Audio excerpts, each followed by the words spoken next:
Hey, Erin, you remember? Let me know if you can hear me. No, let me know if you can hear me. You're the only one here right now. I guess I'll wait for a few more people to come in before we get started. Have you got me playing in the background? Am I on your TV? You can't comment if you've got me. No, you said hello. So, hi, Erin. Make sure you hit that like button. Hello. Hello, hello. Oh, you're doing it on your phone. Okay. We got somebody else entered the room. Hit the like. Well, hey guys, my name is Alishia with Young 40 Mom Crafts. Welcome to my channel. If you're new here, welcome. If you are one of my subscribers, thank you for stopping by. Oh, they left the room as quickly as they came in. This is a drama-free talk zone.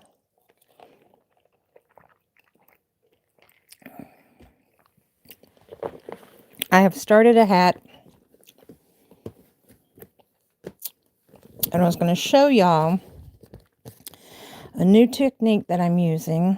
Well, it's not a new technique. It's something I use quite often, actually. Let's see if it dropped in here, and I'm going to try to pick it up while I'm looking through my phone. Here we go. Okay, this yarn I'm using, and this yarn I'm using. Okay, this yarn is a 2/8. I mean, not 2/8. It's a 4/8, but it's like a what they call a milk cotton. It did not come with a band, and it was originally a small skein that was about like this, and I've already used it once, and I'm using it some more. But it's like an ecru, like a cream or an eggshell color. It's beautiful. I think it's really pretty. And let's see what I'm trying to find the. Oh, I've got my cord is stuck on my yarn. Trying to find, and this is the other yarn that I'm using, and y'all know this. Let me turn my light on. I got discombobulated. I apologize for being late. Trying to get something squared away. I did an experiment with some cake mix. And this is a 2/8. See how tiny that is? So what I do with this one is I triple it up to make it into a 4/8. And I'll show you that in a moment. Looks like I've got several tails going on here. Where is that from? Oh, there it is. Okay. So I'm going to put those beside me. Hey! Was that Becky? Hey, Miss Becky. Hey, girlfriend. Yes, I sent out a message on YouTube to make sure that you guys knew I was going to be on here. I've got my neck piece on, and it's wanting to go wonky and crazy, and I don't know where my hook is. I'm using a 5.5 millimeter hook. Today we're using my glow-in-the-dark sea turtle with the glitter in it. Y'all can see that. My silicone beads, and this one doesn't have the square beads on it. I like the square bead better because it's easier to work with. Hello, welcome. Make sure you hit that like. You guys hit that like button. Welcome to my channel. I am Alishia with Young 40 Mom Crafts. Drama free here. I am doing still working on hats for the Operation Watch Cap. I have some videos out there explaining what's going on with the Operation Watch Cap. If you would like to donate some handmade hats, they are all going to a good cause for our veterans, male and female, to be delivered the month of December. Our goal is to get 1,000 hats in here or get made. I think we're up to a little over 300 now, I believe. But yeah, in the description box of all my videos, my more recent ones anyway, there's a P.O. box if you would like to donate any of the hats to go to a worthy cause. I am on, let's see, I want to make sure I'm on the right spot here. Okay, so this was I'm doing an increase. I am on row 4. And I do have a tutorial on this if you guys are interested in making this style of hat. Let's see if I did an extra one here. So what I usually do is I'll do an extra once I get here, so that when I come around with the first color, because the cream is my first color, when I come around to the first color, I'll have it. Thank you. Thank you for the like. Thank you. Thank you. Thank you. I appreciate it. Yes, if you don't mind, you guys don't mind, please hit the like. I do not have on the nails. I have painted mine. This is a peel off color that I bought years ago. And I figured that would be a lot easier for me to wear, because I've mentioned in the past my nails have splits down the middle, which is why I usually wear the press-ons, because it catches no matter what I do. So I'm hoping we're going to see how this does. I cut them as flush as I possibly could to see. So far they haven't caught on anything, so we're going to see how it goes, because my nails are beautiful when they're long. I mean, this one's starting to grow out pretty long for me, but I just trimmed most of them back just to make sure that they looked even. But yeah, so we're doing the au naturel for a while to see how it's going to turn out. Okay, so what I was talking about with this one, what I'm going to show you is to where I make it 3 strands, to where it's going to be, oops, I dropped one there, to where it makes it like a 4-weight. So let me pull that out because it didn't pick up that one. And when I get to it, I'm going to show you how I did it. And then I'll show you how to get started. So that was 1, 2, 3, and I'm going to do 4. So I'm doing my increase for the 4th row, just one of these. Okay. Let me do my cream real quick, and then when I get back to the purple, I'll show you how I did that. All right, so there is 6 of each color for each row. For this one, it's sets of 6. So I'm on row 4, so I'm going to do 6 sets of 4. So I'm going to do my increase of the double crochet here. And then I'm going to do 3 and 4. So that's my first set of 4. I'm going to do 6 of them. Okay. And this is number 2. Increase. 3 and 4. If you guys get a chance, come in and say hi. I'd love to hear from you. Any questions answered, I'll be happy to help if I can. I have 50 years of experience. This is number 2, sets of 4. That's 2 with an increase. 3 and 4. And if you ever get lost and you want to try to figure out where you are, you can always count. Like when you have a dark with a white contrast, you can see where you started. So like right here, I know there's my increase with 1, and there's an increase with 1, with 2. So I know that my 4th one started here. You can put a stitch marker here if you're not sure. Actually, I should do that. So let's do that. It's like, yeah, you could put a stitch marker here. Hey, why the hell not? Let's go ahead. I was just informed, or I was watching somebody's channel, and apparently YouTube does not like it when you use cuss words. And so I am going to have to watch my mouth from now on, because I did not realize. Because I'll do a few little 4-letter words. I never use the C word, and I never use the F word. But I don't think hell should be a cuss word because it's in the Bible. I should be able to say it. I don't think I should be able, I believe I should be able to say ass, because ass is in the Bible. It refers to a donkey. I should be able to say that too. So, and as far as shit goes, I don't know, because I'll potty mouth every now and then, but not all the time. But out of respect, I watch my mouth. All right. So since I put a stitch marker here, I know I did 1, 2, 3. I'm on set number 4. So there's, and I'm going to do a double crochet and an increase. And I've used this so much now, guys, that even though my number is, oops, what is that on my finger? Even though my, what the hell is that? See, did it right there. Sorry. Uh, even though my number size hook that this is covered up, I can use my finger here, and it's kind of indented now since I've used it so much. You should be able to say whatever the hell you want. That's what Becky said. Damn Skippy girl. All right.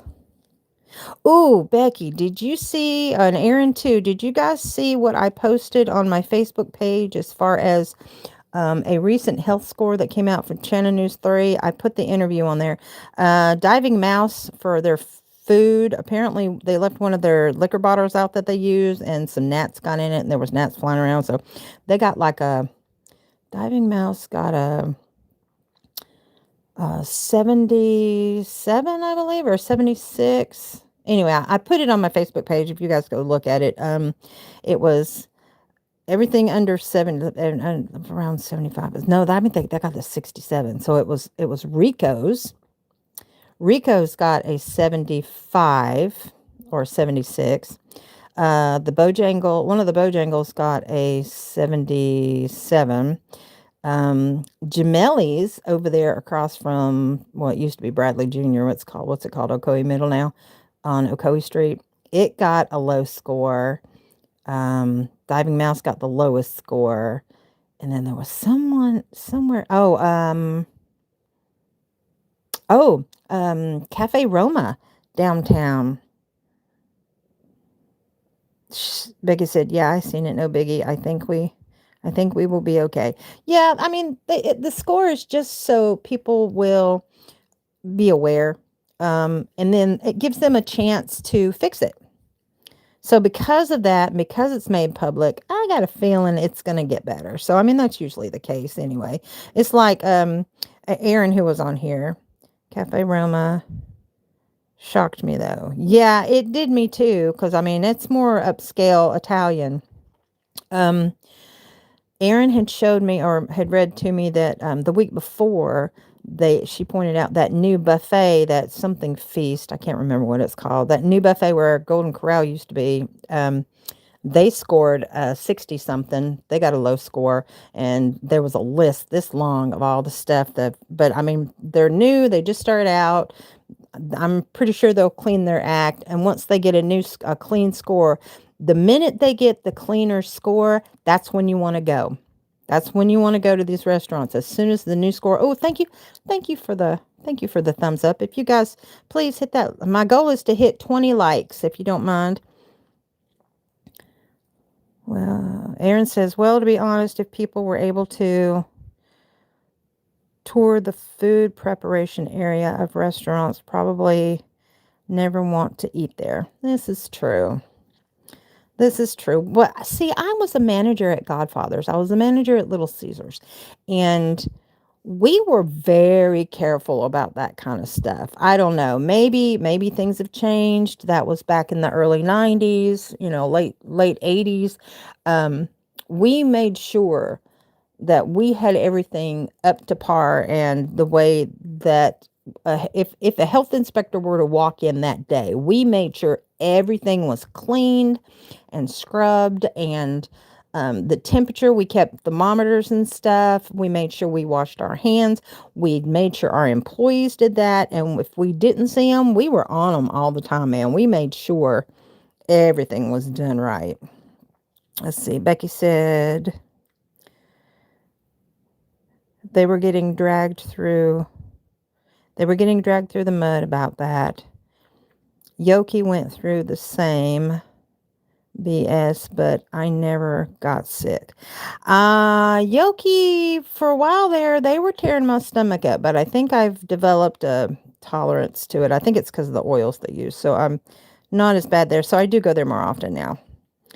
Aaron says it should be that way every day, regardless if inspection is scheduled or not. This is true, and I agree with you there when it comes to food preparation. And I have to watch out for cross-contamination.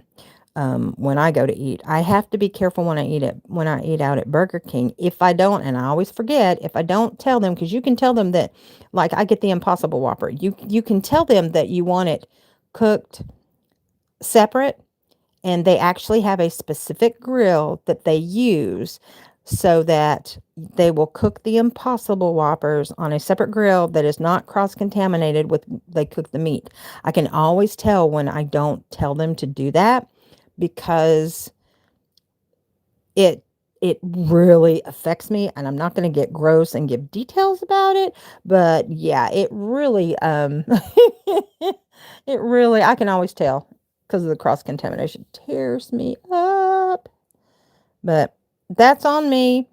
They do have that option, and that's one of the few places that I can go in town that they actually, I mean, it's the only place that has the Impossible Whopper, but yeah, you're right, Erin. It should be that way. The standards should be that way, regardless of whether a health inspector's coming. So, but I will say that. I will say that for Little Caesars and Godfather's. Godfather's isn't, of course, it's not even, hell, the Hill's not even there anymore. But yeah, we always kept our food up to high standards. We always did. If something got in your food, it was purely by accident. 1, 2, 3, 4, 2. 1, 2, 3, 4, 3. 1, 2, 3, 4, 4. Okay, so I'm on the 5th one. I don't want to lose my count. So I'm on the 5th one. We're going to do an increase. 1, 2, and then 3 and 4. And lastly, number 6, I'm coming to where I'm going to be at the purple, and then I can show you guys what I was talking about, how I turn a 2/8 into a 4 when I'm crocheting with it. Because I don't like to work with the tiny yarns unless I know I'm going to make something lacy, drapey, or kind of frilly. You can use it for amigurumi. It's a very tiny animal if you do. Hey guys, welcome in. I'm so glad you guys are here. I've got lurkers in the background. I appreciate you being here, and I know some of you just are there listening. But I'd love to give you a shout out if you say hi and let me know you're here. And if you're watching on the replay, please let me know you're watching on the replay. If you have any questions, I'll be happy to answer them. Okay, so I've already done the 1, and this will be number 2 on row 4 for the increase, and there's 6 of them, like I said, total. So, and it's kind of fiddly because you're using 3 strands to create that 4 weight. So let me get this. This is number 2. 2 of 6. There's 3 and 4. And I was working over my tails that I brought up from the very bottom. So this is the last of, where did it go? Where did you go? There you are. The last of the tails. So I can see if I can stretch it out and hide that. No, not too much. Okay, well, let's go ahead and snip it. Whoa, where'd it go? I know it's there. No? No? There it is. Okay. Now where's my snips? Where's my scissors? Where are my scissors? All right, come on now. Damn it. Hide from me. There you go. All right, Saturday night. Ooh, it is 10:30 on the east. 9, 8, 7:30 on the west. I don't know where it is anywhere else. I do know Japan is 12 hours ahead. That's the only thing I know about Japan. What you growling for? What are you growling at? Oh, she's growling. He's growling at something. I don't know what. Okay, so how many did I say I did? Let's see. I think I did. Okay, that's enough. Thank you. Uh-huh. Oh, Becky, trust me. You and Erin both. Erin can tell you about the growls. All right, so that was only 2, set of 2.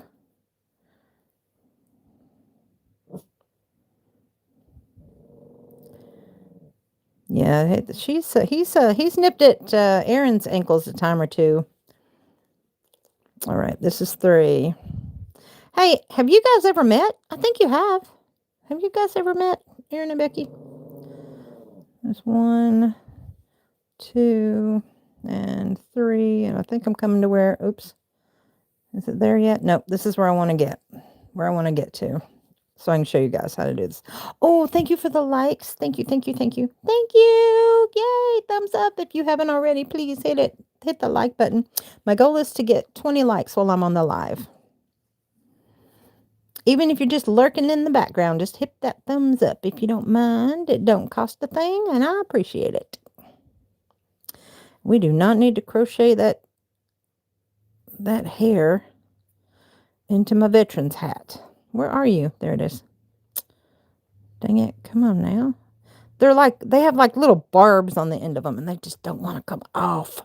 And that just irritates the crap. Oh, there it goes. That irritates the crap out of me. And oh, there it is. Oh, shoot. Come here, you. Yeah. We're going to, once I get this count done, we're going to start a new way. Oh, there it is. It's weaved in there. Oh, it might be one of my gray hairs. Not the doggies. We're going to work on a new pattern I would like to try as soon as I can get this. Oh, there's another one. Get this started. This is ridiculous. The camera picks up. Really? The camera picks up. Oh, there it is. The camera picks up a lot of hair. Very detailed. All right. Now let's do another set of 4. Oops. Okay, there it is. That's where I wanted to get. It's right there. Okay, so what I'm going to do is I'm going to split my loop, and I'm going to pull my yarn through, and I'm going to pull it like this, and I'm going to pull through that loop. I'm going to pull quite a bit out, actually, so I don't have to do it later. And then I will smooth it out, and then what it will do is it picks up the other yarn so that I have 3 strands. Would you guys like me to show you how I got that started? So every time I come to the end, where are you at? Every time I come to an end with a loop, no, that's not it. I think that got tied up. That tied, really?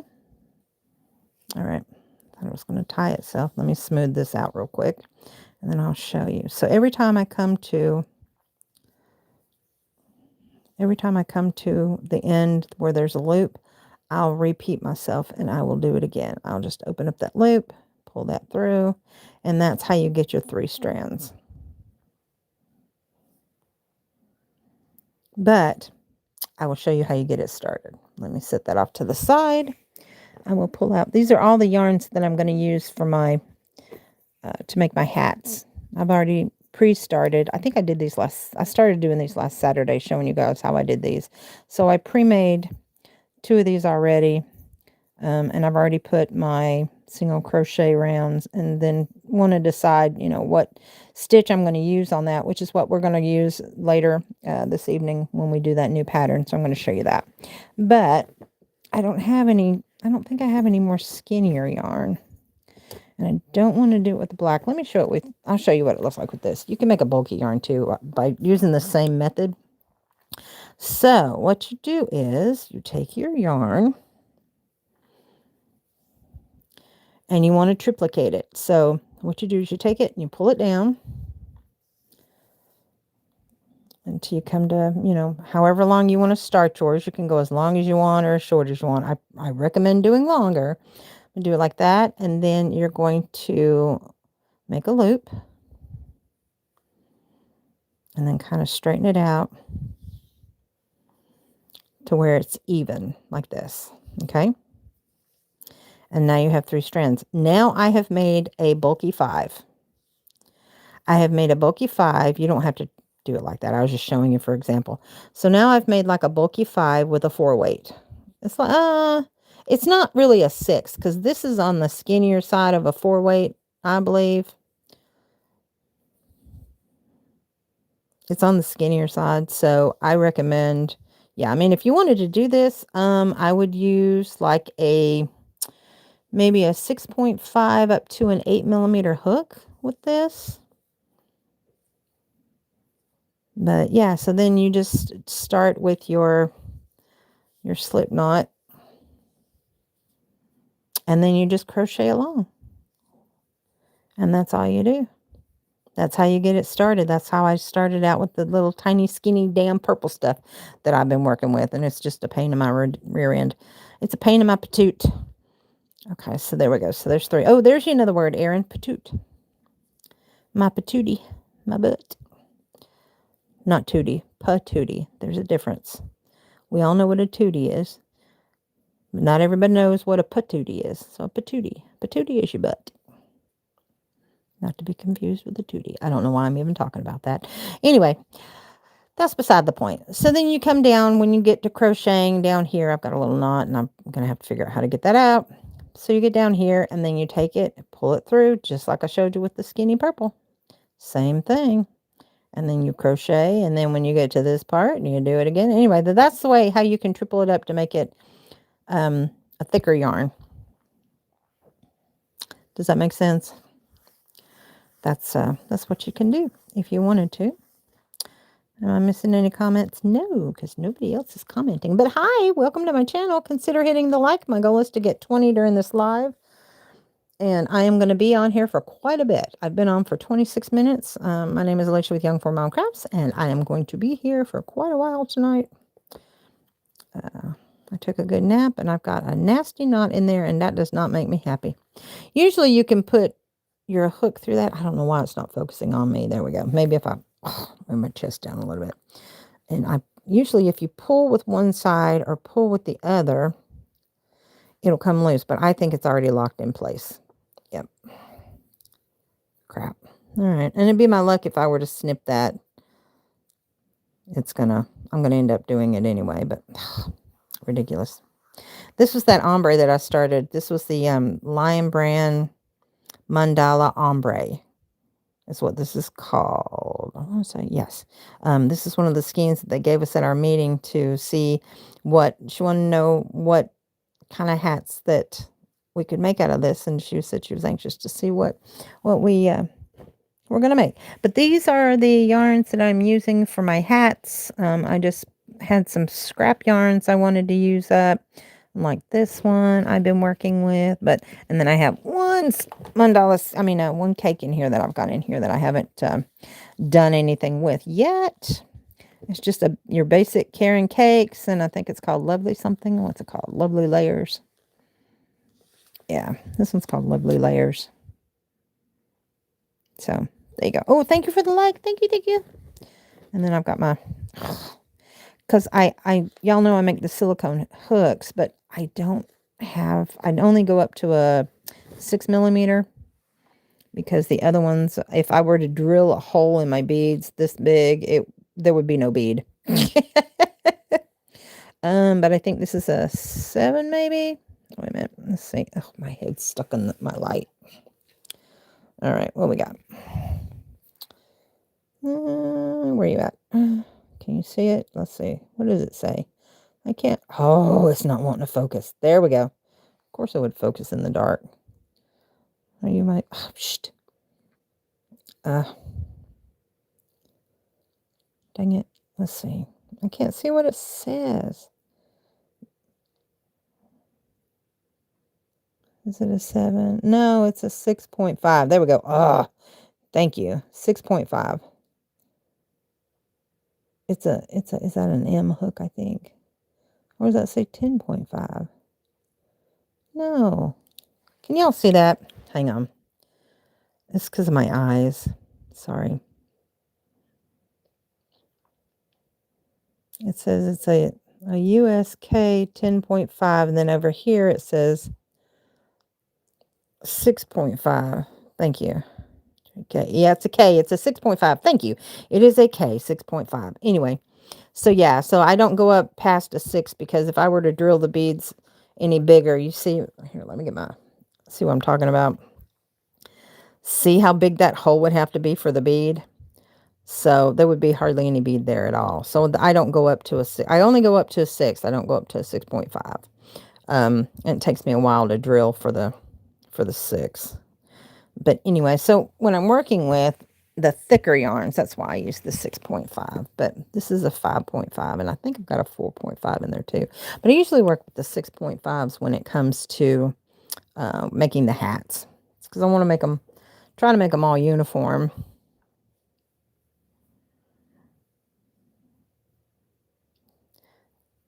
$10.5K HIJ. Well, it has to be a 6.5 because the J is the 6.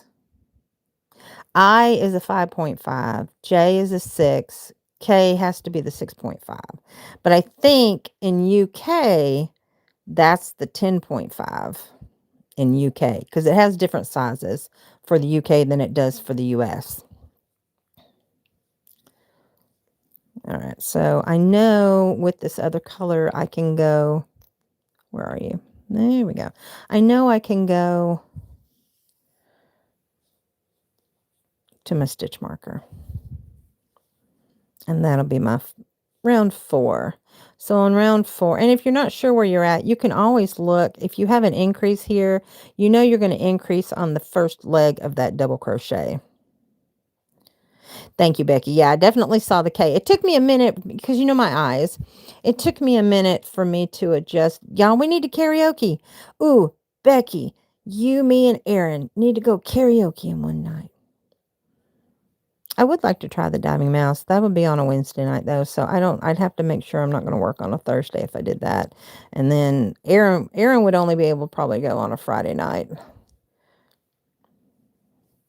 Now that I don't do my lives on Friday night anymore.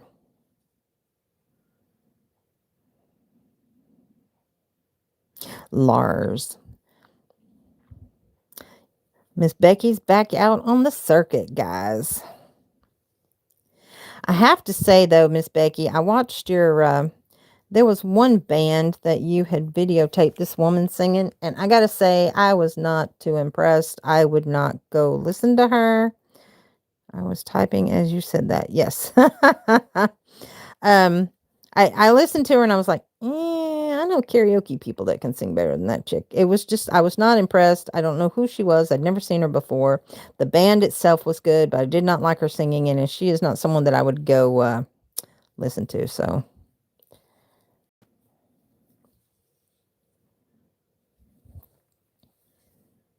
what I usually do with these, I've not been impressed with any of them, the band so far.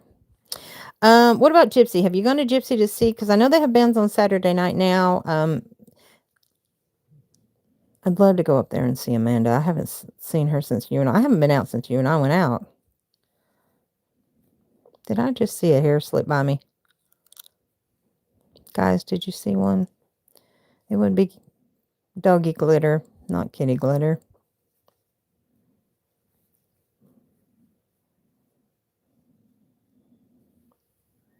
Last time I went out was with your, what, ex-husband? Oh, no, that was the bus, right? But, oh, have you guys met up since then? Because I thought you had some other videos after that. Or maybe it was a bunch of footage that you had from the bus. All right, so there's my last one for this row. Oh, yes, I did. See, look, did you see it? Oh, where'd it go? I saw it. It picked up. There it is. Oh, come on. There it is. There's the hair. You, Aaron, and him went out after you and I had gone out. Yes. Yes, I know. Yes, I know. Oh, that's right. That was the last time I went. Sorry. That was the last time I went. I forgot about that. See? I don't know. I was pretty 2 sheets in the wind right there. Aaron and I both were. She was drinking these fruity orange things, and of course, I got to do my Coors Light.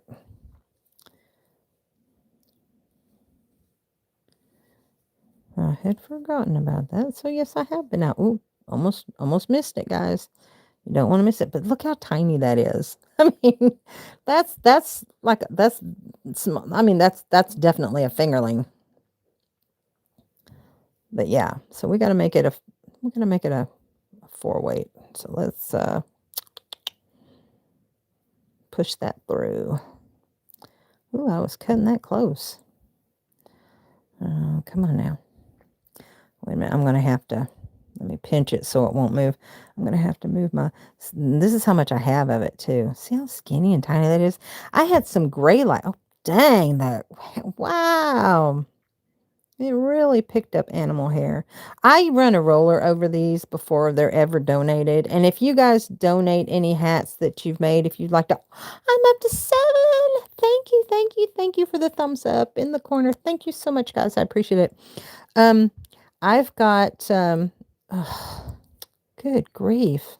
I want to use this up, but I had a gray and I want to say I did a hat and I did a set of gloves in the same exact yarn, but it was gray. And so I want to use it up. And this is the only way that I know how. If I were to bulk it up, and I did pair it, I'll show you some of the hats that I've made here recently. They would be up there. So I've got to film them. So I got to take photographs of them and make my little montage that I do every month when I finish my hats. I'll do like 12 at a time. I think I'm up to 6 right now, but yeah, I was going to say, in the description box of all my videos, you should be able to find my P.O. box if you guys wanted to make hats and donate. I will film it.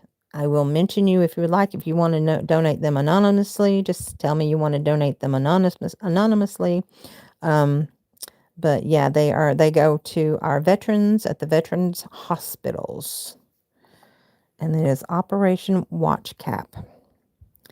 And then the group that I am in is from the ground floor, the very beginning group, and they are called, let me get this right, it's Operation Watch Cap, and then our group is called Covering, what's it called? Oh, shoot, I can't even think. I just keep saying the Operation Watch Cap, and so that's what I'm familiar with. Covering Circle. Ours is called Covering Circle. It's the very first one. They're wanting to spread out, and right now we're just doing hats, but it looks like there may be possible scarves in the future, but right now we're just accepting hat donations. Or if you have extra yarn and you would like for us to use that yarn, I would donate it to the group and I will film it just so you guys would definitely know that that's what it's being used for. And yeah, that would be a way to give back to our veterans. If you were interested in participating in something like that, just let me know. If you have any other questions about it, you can always email me, or like I said, you can donate by sending hats or yarn, or even if you wanted to Venmo or PayPal or anything like that to donate towards getting supplies. That would be awesome. Actually, this was a yarn that was donated from somebody that was donating to our group, like a whole bag of yarn, and so this was one of them that was donated. Oh, I love this feel. It's a what they call a silk cotton. It's very soft. All right, so there's my stitch marker, which means I am at the end of this round. Be right back. Don't talk to me. I can't hear you. Okay. Don't talk to me. I can't hear you. I will not talk to you. All right, so I'm going to start round 5 with this one. So I'm going to do an increase, and then it's 2 stitches, and then 3 stitches, 4 stitches, and 5 stitches. And that way I know, ooh, cut that close too. I don't know why it's not focusing. It's wanting to pick up stuff from the background instead of what's on the front. Erin said, oh my goodness, I paid dearly the next day for that night out, Becky. Becky said she can't hear anything. She said she'll be right. BRB means be right back. So she'll have to come back and read your comment, Erin. Paid dearly. She's so funny. We had fun, though. We really had fun. I got to sing my heart out, and that's what it's all about for me. I love to go and sing. All right, 1, 2, 3, 4, 5. So this is the beginning of round 5 for this color. yeah. So now I know the purple's going to start there. Purple is my second color that I've added to this hat, so I have to always complete the first part of row 5, and then I complete the second part of row 5 with color number 2. So color number 1 is going to be my cream. Let me get this untwisted. Make sure it is not tangled up. She said, yeah, I saw that after commenting. Now, the reason why I read these comments to you guys is because, wait a minute, this other here, is because when the replay shows up on YouTube, the comments are not there. A lot of people use StreamYard. I do not. I go straight live on YouTube from YouTube. So I don't use StreamYard. All right. So now I've got this. I've got to get it around my work so that my colors are separated. That's the one thing I don't like about using doing this method, to where it is seamless. You're using 2 colors, it's seamless. You just have to be careful about the twisting. So I try to keep this color on this side and then this color on this side as I'm doing my round. And I'm very aware, because if you're not careful, you can get that all switched up. All right, so we are on row number 5. And that's as far as we go. 5 is going to be 60 stitches. Wait a minute. No, 12, 6 and 12. Yeah, should be 60 stitches. So 6 and 5 is 6 and 5. 6 and 5 is 60. No. Hang on. I can't think. 6 and 12. Okay, so it's 12. 12 times 5 is 60. So we're at 60. Oh, good Lord. Okay.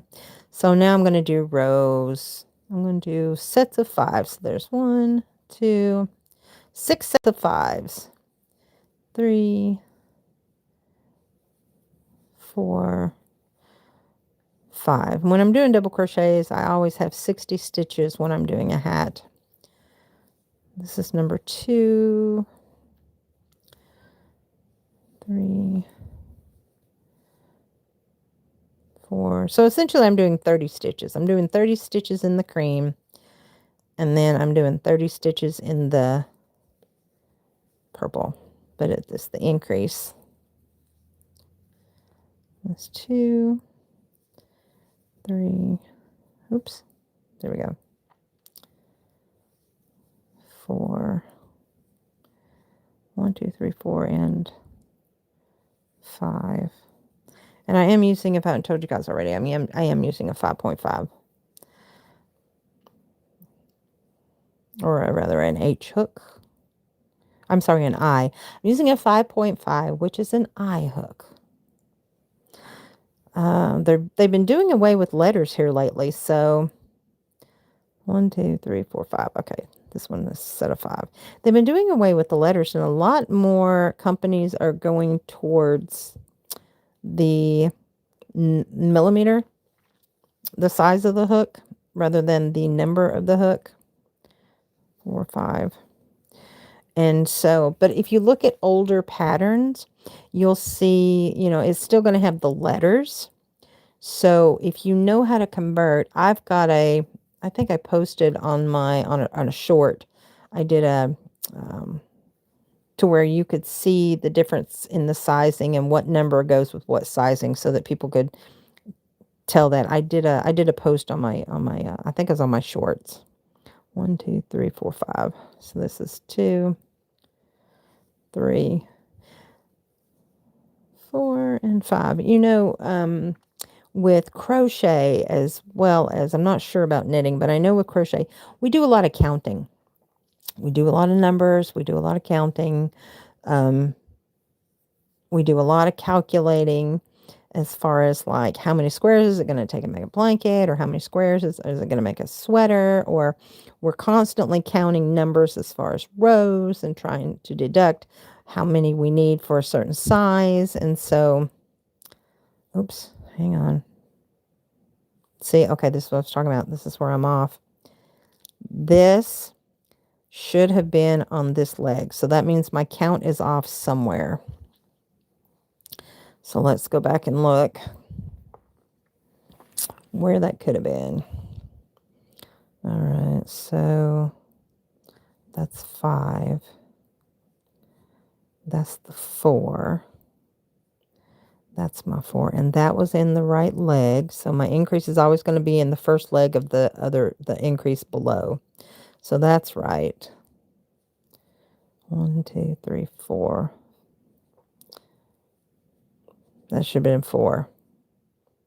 Okay, so that's where I have missed it. Now it's possible 1, 2, 3, 1, 2, 3. Yeah, that's where I messed up. All right, so this is where I should have my increase, but I don't know if I have enough. I don't know if I have enough of these counted out. So let's start back here, because all this is right. They're all in the right place. So 1, 2, 3. That's 4. So let's go back. That's 4. Okay, that's 3, and that's where it is supposed to be. 1, 2, 3. Okay. So that's 1, 2, 3, 1. 1, 2, 3, 2. 1, 2, 3, 3. 1, 2, 3, 4. 1, 2, 3, 5. 1, 2, 3, 6. So that is right.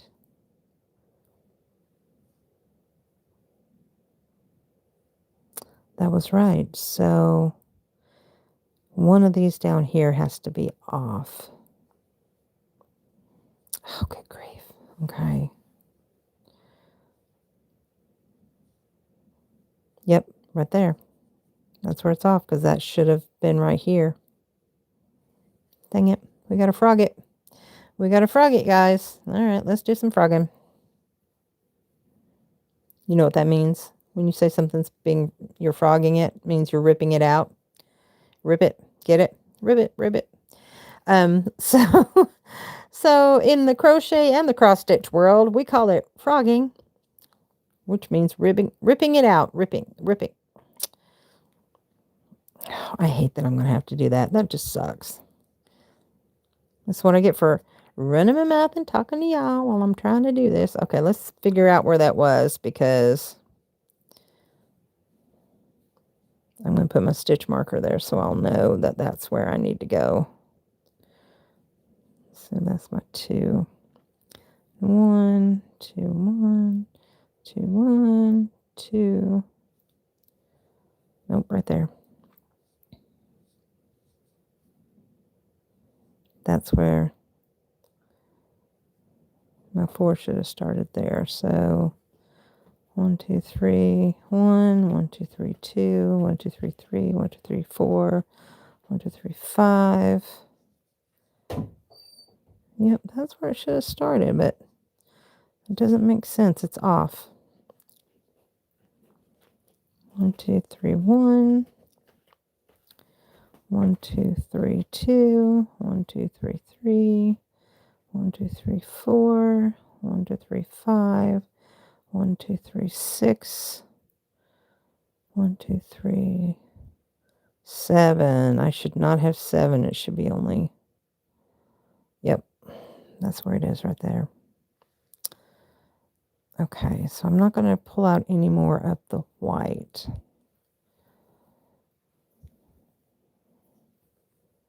I just have to correct the purple.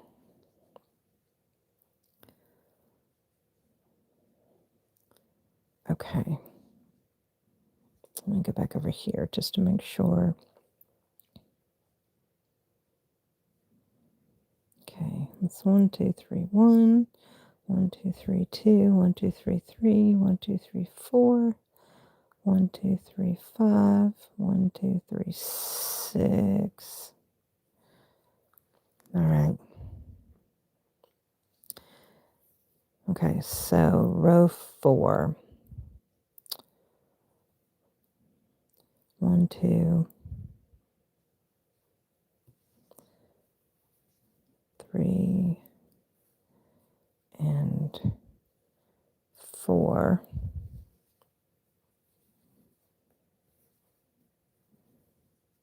And that's 1. So I'm going to put my stitch marker there because that's the beginning.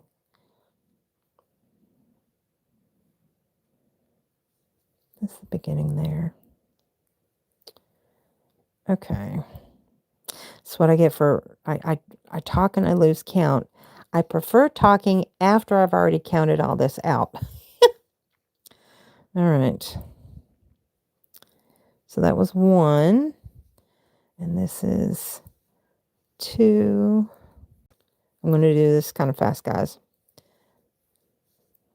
Oops. Ooh, see? I almost put 3 in there. That's 2, 2, 3, 4, 3. Ooh, come on now. That's something else with these smaller yarn. It doesn't. I'm constantly pulling it out. All right. 2. So that's 1, 2, 3, 4. 1, 2, 3, 4. We're at that leg. 1, 2, 3, 4. I should be doing this on the blind stitcher. The blind stitcher, I had created it as an ASMR channel, mostly me whispering and counting and doing working with plarn, which is plastic yarn made out of grocery bags.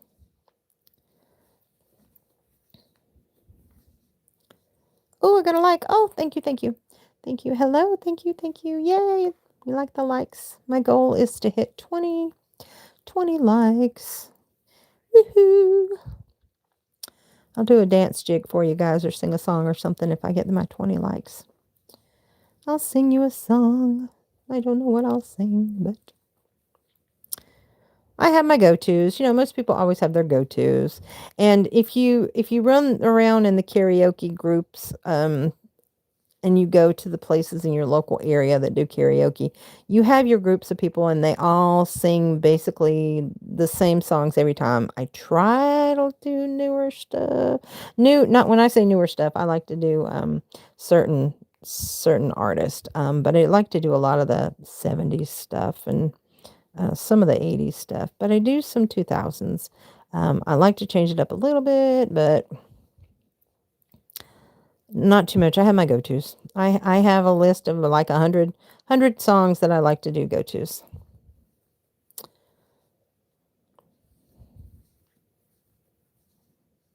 I'm trying to get back up to my 5s, guys. That's 2, 3. It's easier to run through with this color because it doesn't have a chance to split like the purple does. 1, 2. Yeah, come here, you. Didn't go through. 3. And this one thing about these hooks too, if I don't have a square bead on it, I can't get my thumb just right on it. And that's the thing. I've got to get, I look at where I feel where I have to feel everything. I feel where my hook is. I put my thumb straight down to right here. And I know that I can work my hook with my wrist as long as I've got my thumb in the right place. And it's like I was saying earlier, I use it so much that I've pinched it to where it's got like a thumbprint. It's ready. It's got a thumbprint on it. So trying to get there. And it's funny. Every time I see this, I told my daughter, I said, look at this. And instantly in my head, I think Follow the yellow brick road. Follow the yellow brick road. If anybody has ever seen The Wizard of Oz, you know when she gets in Munchkin Land and they're telling her to follow the yellow brick road, it's this right here. That's exactly what it looks like. It's smoother, of course. The yellow brick with the what color is the other brick? That's not yellow. Is it red? Do you guys know?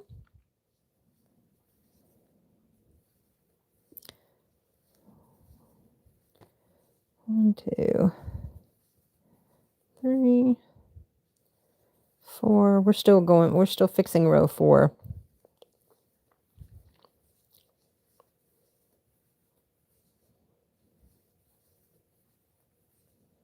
I think that should be the end of row 4 for the white. Yeah.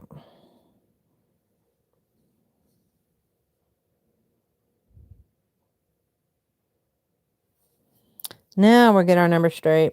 All right. So let's get updated to this one so we can finish up the 4. Ugh.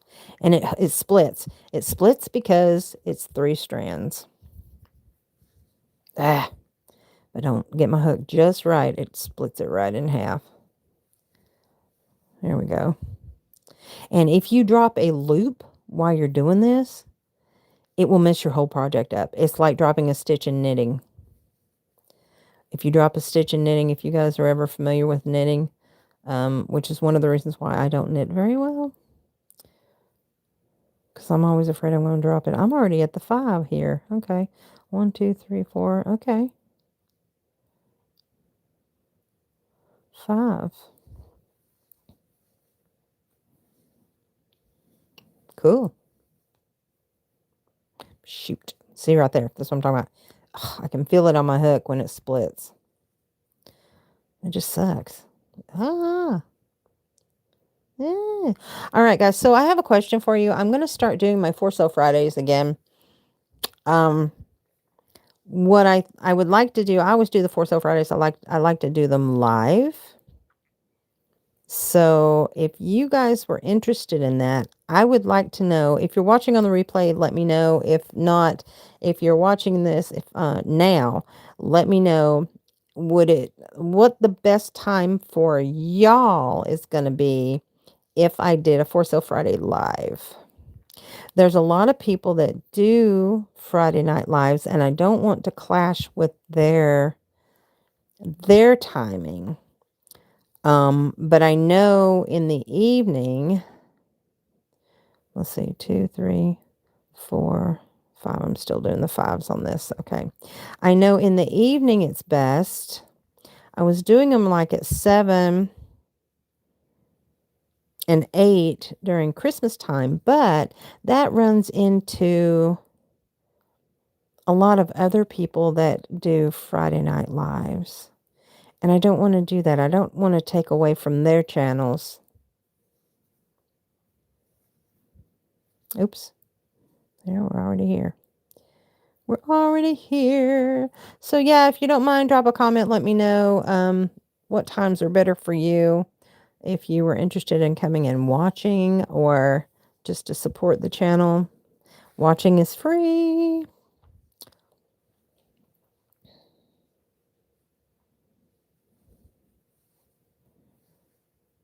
Three, 4. I'm going to have to be careful because I'm right at I'm going to come up on the end of my white doing the 5 stitches because I'm supposed to do the white before you do the purple. Since I started with the white. So I'm going to be coming up on it. I don't think I'm going to be able to finish the 5. Actually, let me go ahead and finish this one and then I'll stop. Yo, well, I'm going to have to do that. Okay. So let me make sure I don't have it tangled and finish the white. Oh yeah, I got another like. Thank you, thank you, thank you. Likes are free. Trying to hit my goal of 20. I'm already singing for you, see? All right, so let's do, this is the beginning of the 5th row. So let's do 6 sets of 5 for a total of 30 stitches. All right, so it's 1, 2, 3, 4, 5. And not to confuse you guys, what I would do, oh, yeah, I got a couple more. Thank you, guys. Thank you. Likes are free. Trying to hit 20 during the live. If you guys weren't here, what I would do is I would just count 30 stitches because I know it's in sets of 5. So I know I've got 1, 2, 3, 4, 5. Here's my increase. Here's 6, 7, 8, 9, 10. And I know this is going to be an increase because I'm in sets of 5. There's 11, 12, 13, 14, 15. Then my increase, 16, 17, 18, 19, 20. Then my increase, 1, 2, 23, 24. Oops. See what I was talking about? It gets tangled. Oh, man. How did that happen? That is not good. All right. Let's see if we can do this without making too big of a... Oh, shoot. Okay, here we go. Let me do this. Crap. Okay. Let me pull this. There we go. That's what happened. This is what I was talking about. Now, if this was a thicker yarn, it would be easier to detect. So I just have to untwist it so that it's not... I don't know how that happened. I know, probably when I pulled it out a while ago. Let me go under here and twist it this way. Oops, there we go. Come on. Maybe I twisted it one too many times. Go around this way. There we go. Yay! Yay! Can y'all give me a clap?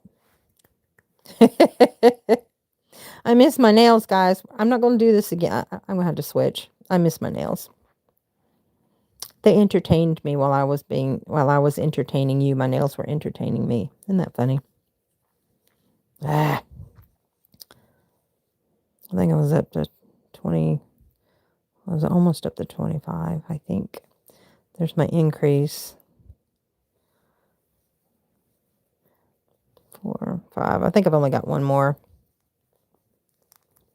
I've only got one more set of 5s to go, so it's 1, 2, and I should be done.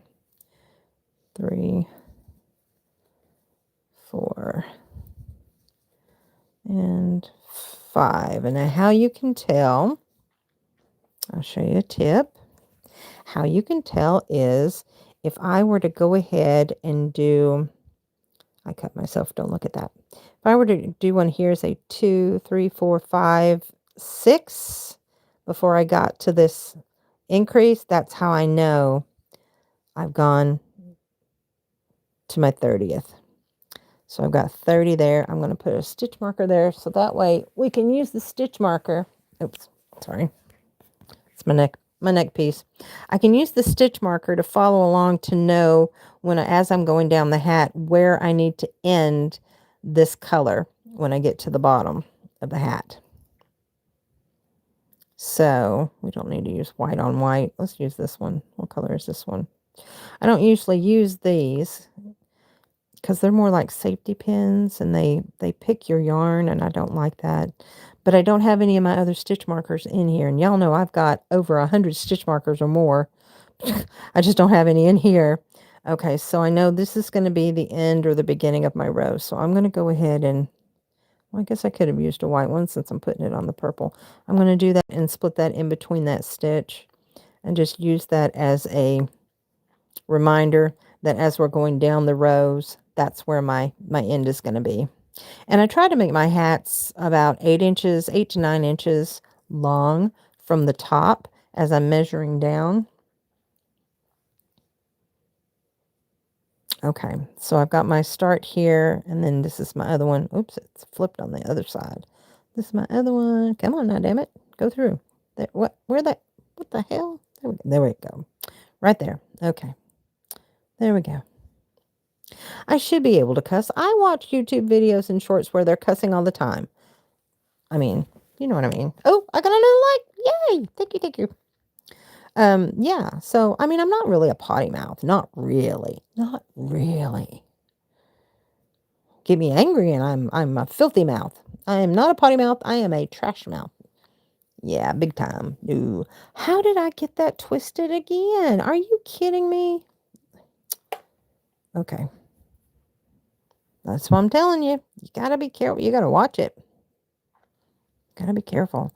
I need to finish this, and then I can just talk freely and I don't have to worry about it. As soon as I get finished this count, we're done with that. I didn't make popcorn for you guys tonight. I made it. Was it last night I made popcorn? What was last night? Friday night. Yes, I made popcorn Friday night. So I may have to make some popcorn for you guys here in a moment.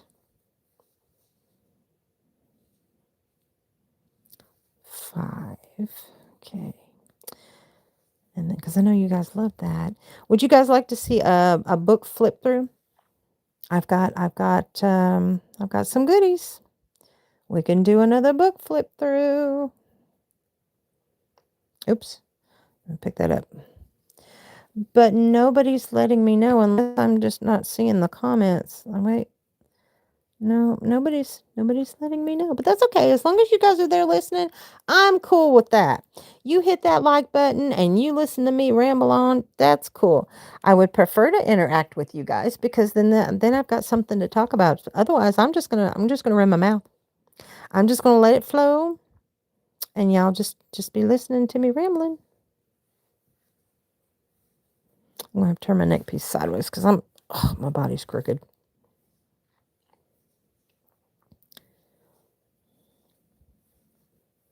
You know what I'd love to be doing right now? I'd love to be working on my jewelry pieces and my stitch markers. That's what I would love to do. I'm getting into wire wrapping. I have tons of books on it, and I would like to get more into the wire wrapping with the beads with the holes in it and gemstones. I would like to get more into that. I have a lot of natural gemstones. 1, 2, am I at it? No. 1, 2, 3, 4, 5. I have a lot of natural gemstones, but my problem is I'm not one of those people that can identify them. So, I've got a little piece of paper and some of my smaller gemstones because I like to work with natural stones, glass, and rare stones. I do like to work with those.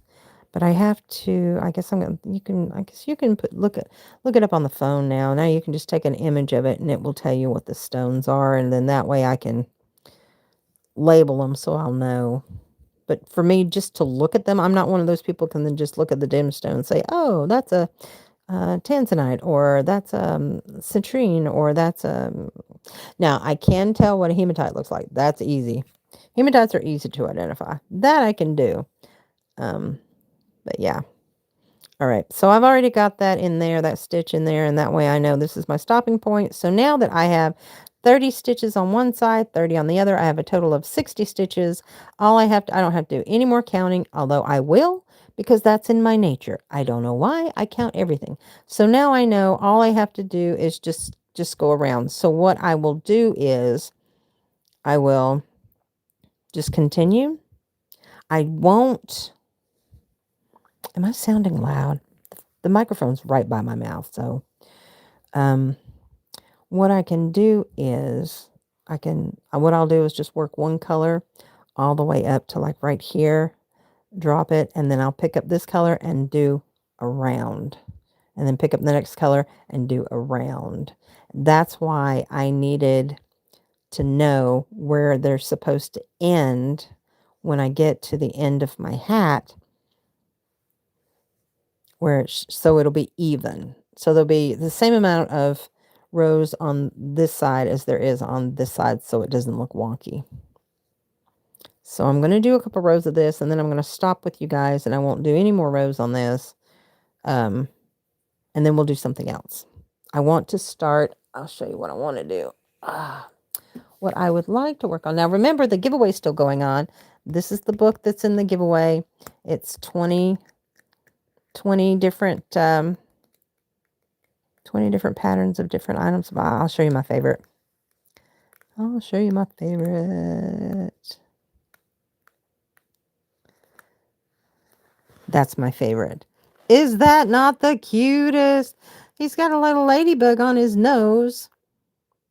That's my favorite. And I've never done that. In fact, since I went blind, I have not done the, I haven't picked up on my amigurumi. But I think that is just so adorable. It is so pretty. I like that. But anyway, so yeah, this is in the giveaway.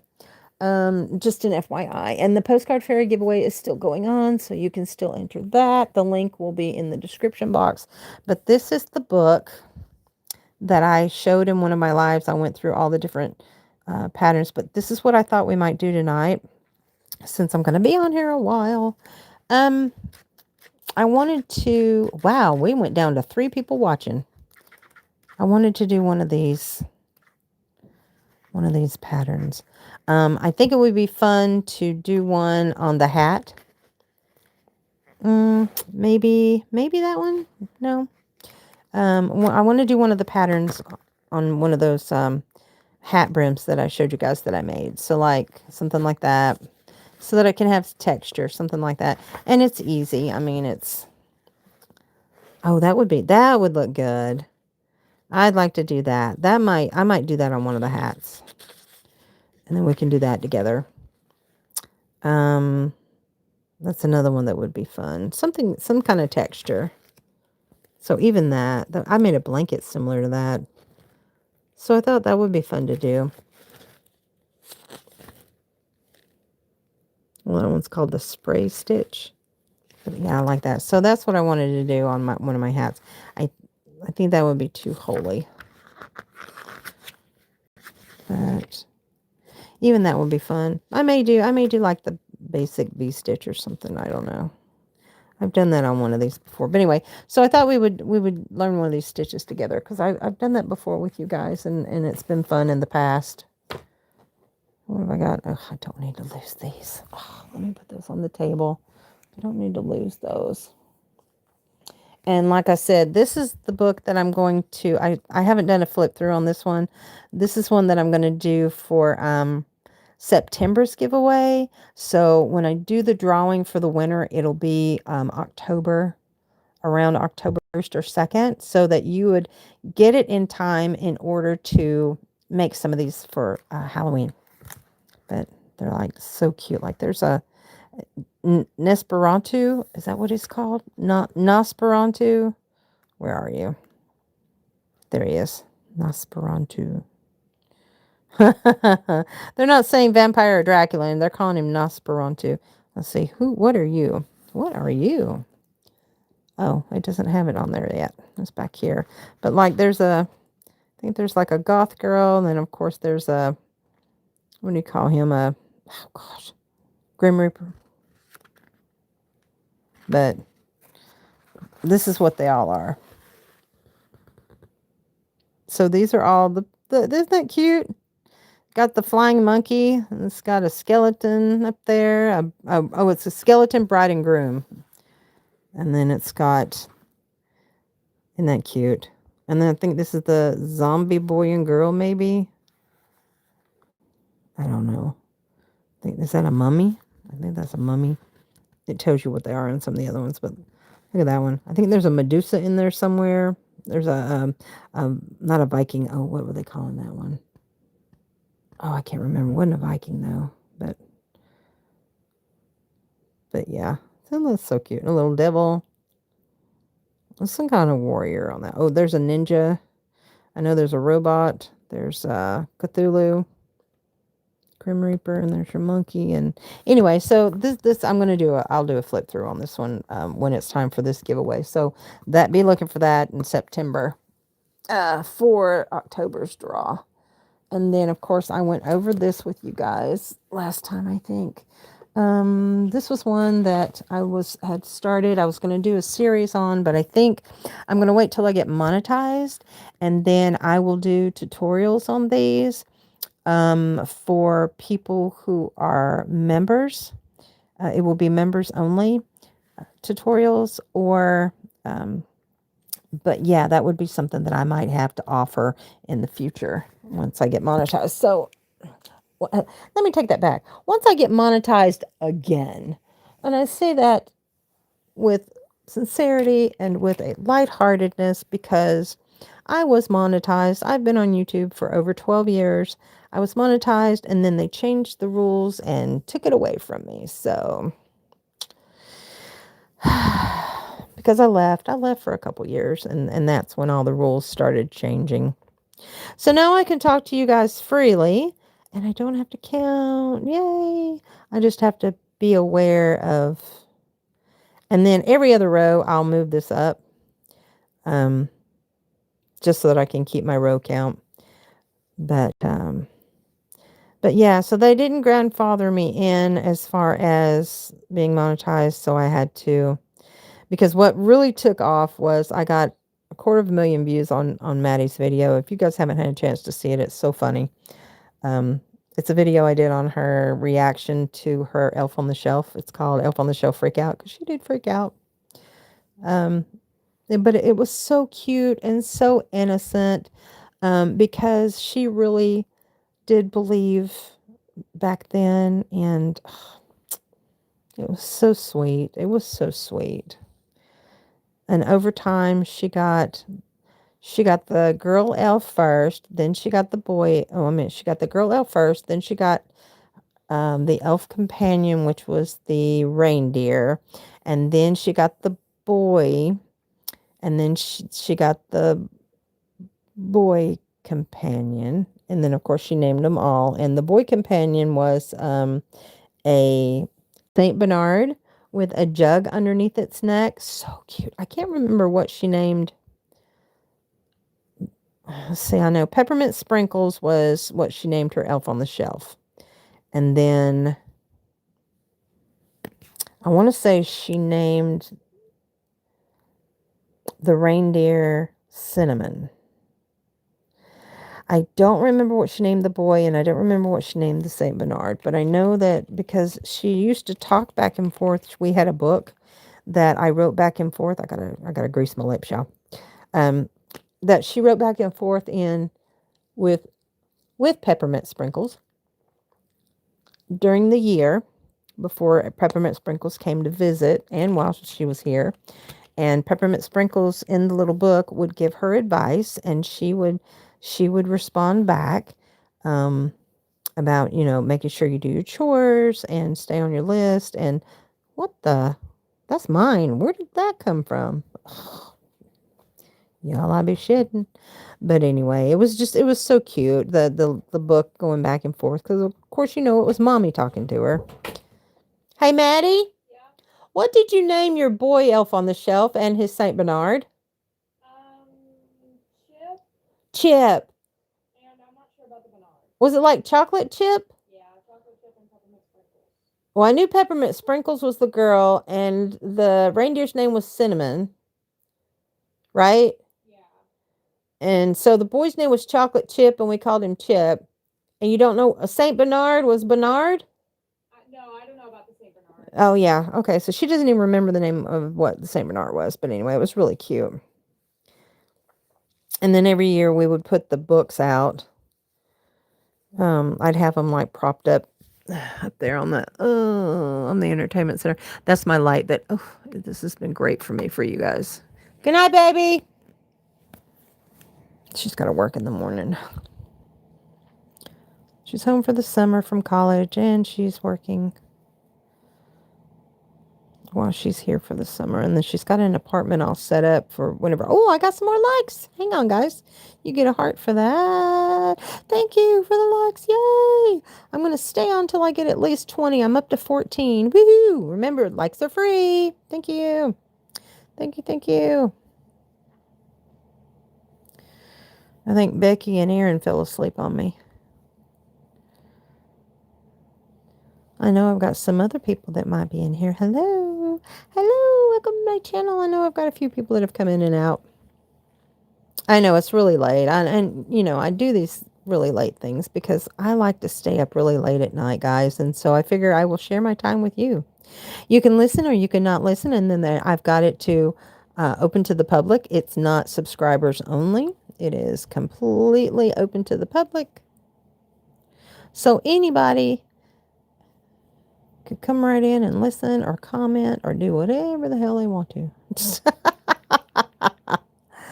Oh my word. But my normal people aren't usually on here. I've got 3 or 4 that come in regularly on my night lives.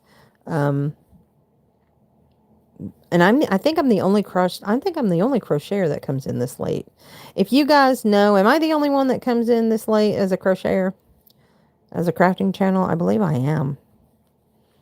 But I didn't want to, there's so much drama in the crochet community right now. I didn't want to step on anybody's toes originally because I want it to be fair. And I don't want people to have to leave other people's channels if they're doing lives at the same time. So I like to stay up late, and I thought, I will come and talk to y'all. I'll talk to yins. Come here. I'm going to have to go put my cake away because I know that if I don't, I have a cat that likes to jump on the counter, and that's why I have to hide my bread because he will get in there and rip open my bread to get to it. I think it's the yeast, maybe. It kills me. So I have to hide my bread. So I don't use my oven very often, so I just keep my loaves of bread in the oven. Or if I have bagels or anything like that, I just keep them in the oven. Okay, so here's what I was talking about. So let me get a few more stitches in. Oh, I'm going to have to double that up. It goes fast. It goes fast. I might pick up my plastic yarn, one of my plastic yarn projects, and work with you guys here so you can see how that goes and works. And let me get some more, a little bit more.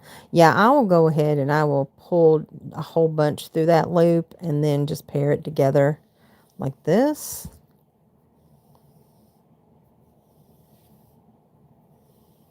And that way I don't have to wait so long. And then sometimes it gets tangled and I just straighten it out. Because I've got a lot to work with and I want to use it all up. Okay, we're at the end there. All right, so let me just lay this down. So I've got that to work with. Okay.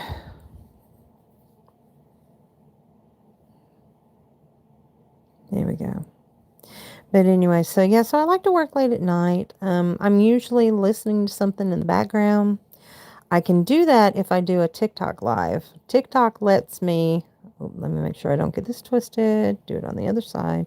TikTok will let me have a TV going in the background. It'll let me have all kinds of music playing in the background. YouTube will not let me do that.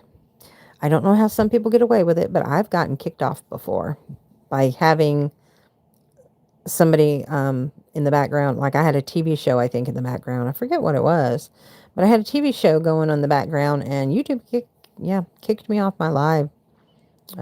What is it called?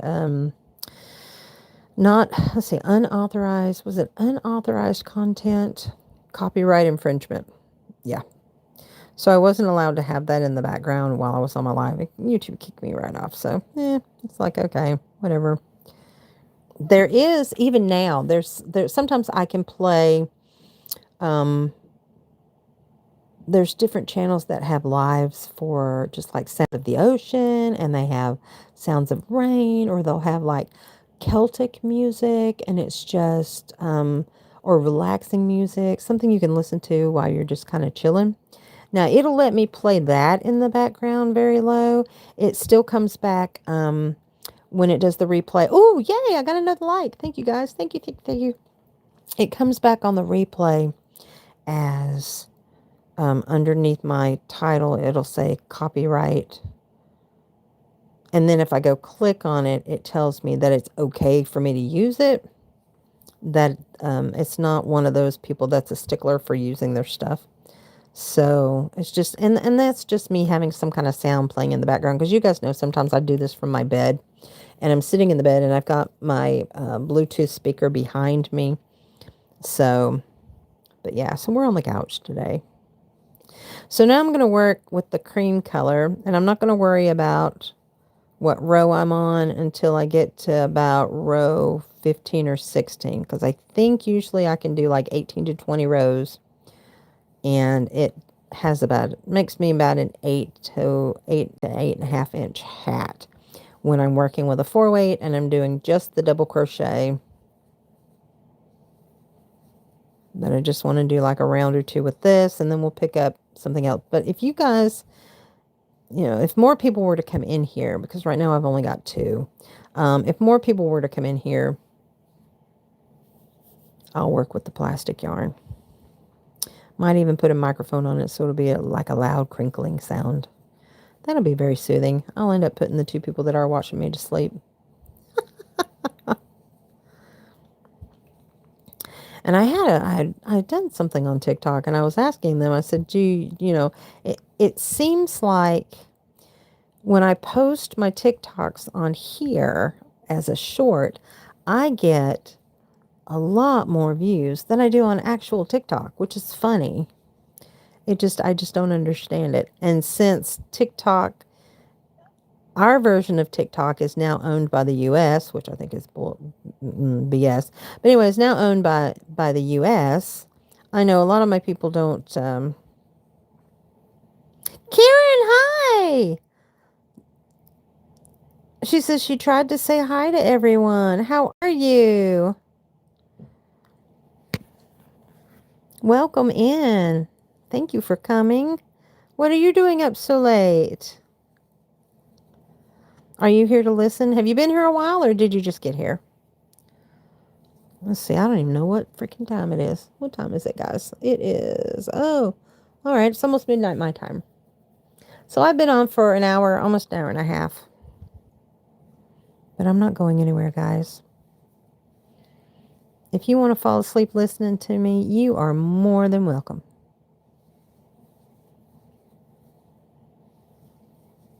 Those of you who are just joining me, I'm Alishia with Young 40 Mom Crafts, and I am making a hat for Operation Watch Cap. And if any of you are interested in donating hats for our veterans that are in the hospital, I have a P.O. box. Please feel free. I would love to film it when I donate for you guys, because I want to give you the credit. If you don't want it, let me know. Karen says, okay, I'm usually up late. Just got in. Almost midnight here too. All right. Yeah, I know some people work late too, and so they like to unwind. And sometimes my voice will put them to sleep. Except when I get a little loud. I try not to be so loud on here because the microphone's right in my face. And a lot of people use that I've noticed a lot of crocheters when they go live, they use that StreamYard, and they'll do it like from their computer. And sometimes you can't hear them. And it's choppy, and I like doing it this way because I know it's louder.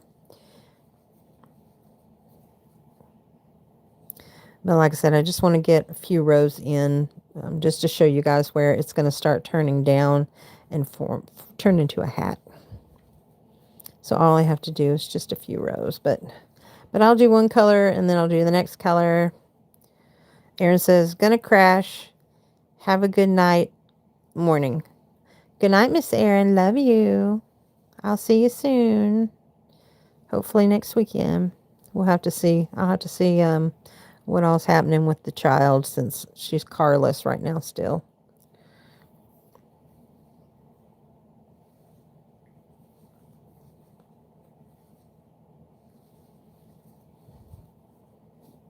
Okay. So now I'm here, and you can see it's starting to curl. It's curling up, but we want it to curl down because this is the top of our hat. And there you have it.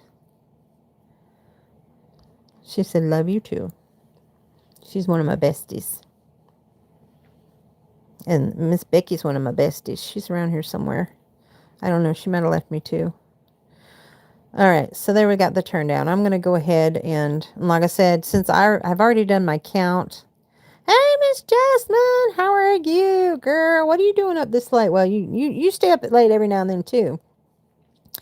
So once I do get to row 5, I just, like I said, I'll just take one color and just go all the way around. But this is your spiral seamless, and I do have a tutorial on this. It's free to whoever would like to know how to do this particular way. Oops. I do it 2 different ways. This is the way if you're using a double crochet. Easy peasy, lemon squeezy. So I'm going to go ahead and put, Jasmine says, hey, and that she's late. But yeah. I didn't, you came in late last week too, didn't you, hon? Jasmine's down in Florida. You guys been getting all these storms that we've got going on? Those leaving here, a good night, morning, whatever. Those have a good night, morning, yeah. Raining most of the time.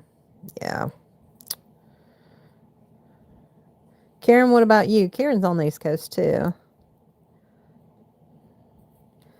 I'm just going to put these in here to mark them so they don't leave. But anyways, yeah. So that's that's the beginning of the seamless spiral. And that is how I work with this tiny ass yarn.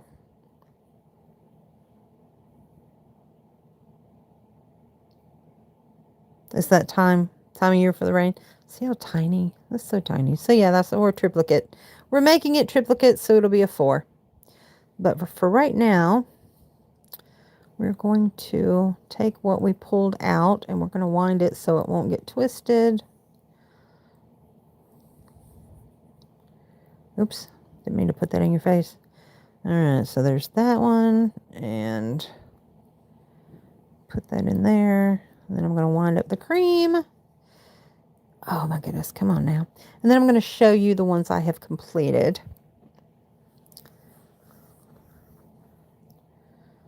All right, there we go. So I'm going to set that aside. So that'll be one that I'm going to work on. And put that, put that right here. Okay. And I think, see, these are the brims that I did. This one's got wool in it. And I think I'm going to add, I think I'm going to work this. Do these match up? You guys have the eyes. I do not. Will that match? I mean, if I were to work that colored, would that go together? You guys let me know. Because I think this is gray. Is that gray? I'm relying on you guys to be my eyes since I can't, since y'all know I'm blind. For real. Is that green? Is that green or gray, guys? Is it green? I think it's green. Much of North Carolina has been in drought for a couple months. You guys aren't getting any rain at all? We're getting all of it for you. We really are. What about you, Jasmine? Are you getting, I mean, I know you're getting rain. We're getting quite a bit here for the past week and a half. I mean, we're not flooding or anything, but I got to take a drink. All right, guys, I'm serious. Is that green or gray? Because I thought it was gray, and now I'm looking at it. I think it's green. Looking at this gray. Is that gray? Oh, Lord. I need y'all's eyes. Please, please tell me. Some, but not enough for normal. Really? Oh, I hate to hear that. Are you in the center? Are you on my side of North Carolina? Near the Tennessee line? Yeah, you would have gotten rain then if you were on my side. You must not be. Because I'm in southeast Tennessee. I can get to North Carolina driving on 64 highway. I can get there in about an hour, I guess. Hour and a half. Hit there right at Murfreesboro. I think it's Murfreesboro. Or maybe it's, I want to say it's around that area. Close to that. But all right, guys. Green or gray? What is it? Gotta know. There's one of my stitch markers. I've got it hooked on there. That's my little dingle bells. It's part of my Christmas series that I made. All right. I need y'all to tell me. I'm looking for you in the comments. Let me know. Is that green or gray? Because I think it's green. I used to think it was gray. My phone screen is not good for colors. I'm in central near Raleigh, Murphy, on the west of Nevada. Oh, you mean Raleigh, and Murphy? Okay. Yeah, I would be close to the southeast. Yeah, I would be close to the southeast of North Carolina because I'm southwest of North Carolina. I would be near southwest of North Carolina. I am southeast of Tennessee, southwest of North Carolina.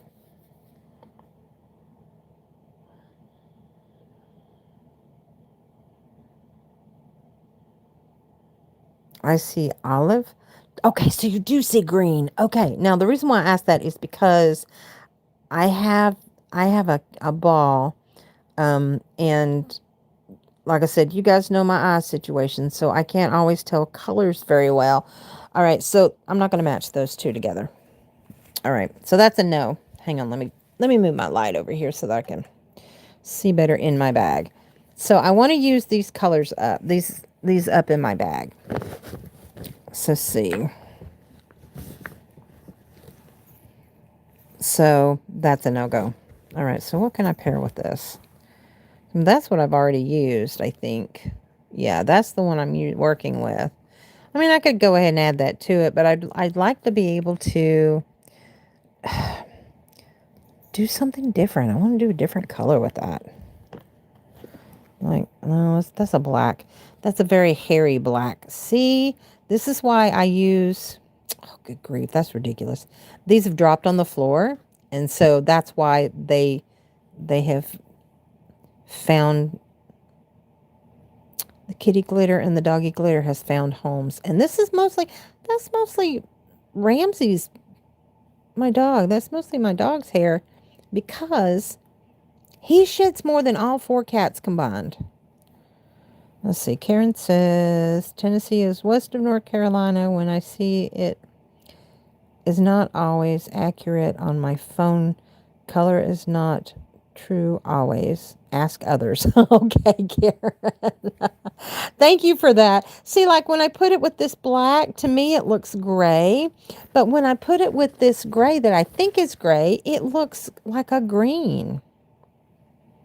Jasmine, what do you think? Is that a green? I mean, black would go good with that, but I mean, but now that I'm seeing next to the gray in this, but that might be more of a blue color because I can't tell because I think these are browns, but I think they're like a different shades of like a mauve or not a mauve. What do you call that color? Like a light Merlot or something. I don't know. But I don't see, yeah, I can see it as an olive green now that she said that, and I'm looking at it there because I thought it was a gray. This whole time I thought it was a gray. But, all right, so I can't do that on camera because I can't match these up. So we're not going to work with that. So let's put this aside. You know what we can do, which I think would be fun to do. I mean, I know I said I was probably going to do something out of here, but I think what I would like to do is, let me put this hook with that because I don't want to lose that. What I'd like, oh, let me see if I can get over here. Oh, sorry, that's my cup. All right. Karen said, you can tinge gray with blues or greens. Like I can match them together, the grays with the blues and the greens. Yeah, that would be pretty. I don't think it would go good with that cake though. I don't know. I don't think it's going to go very well with that cake.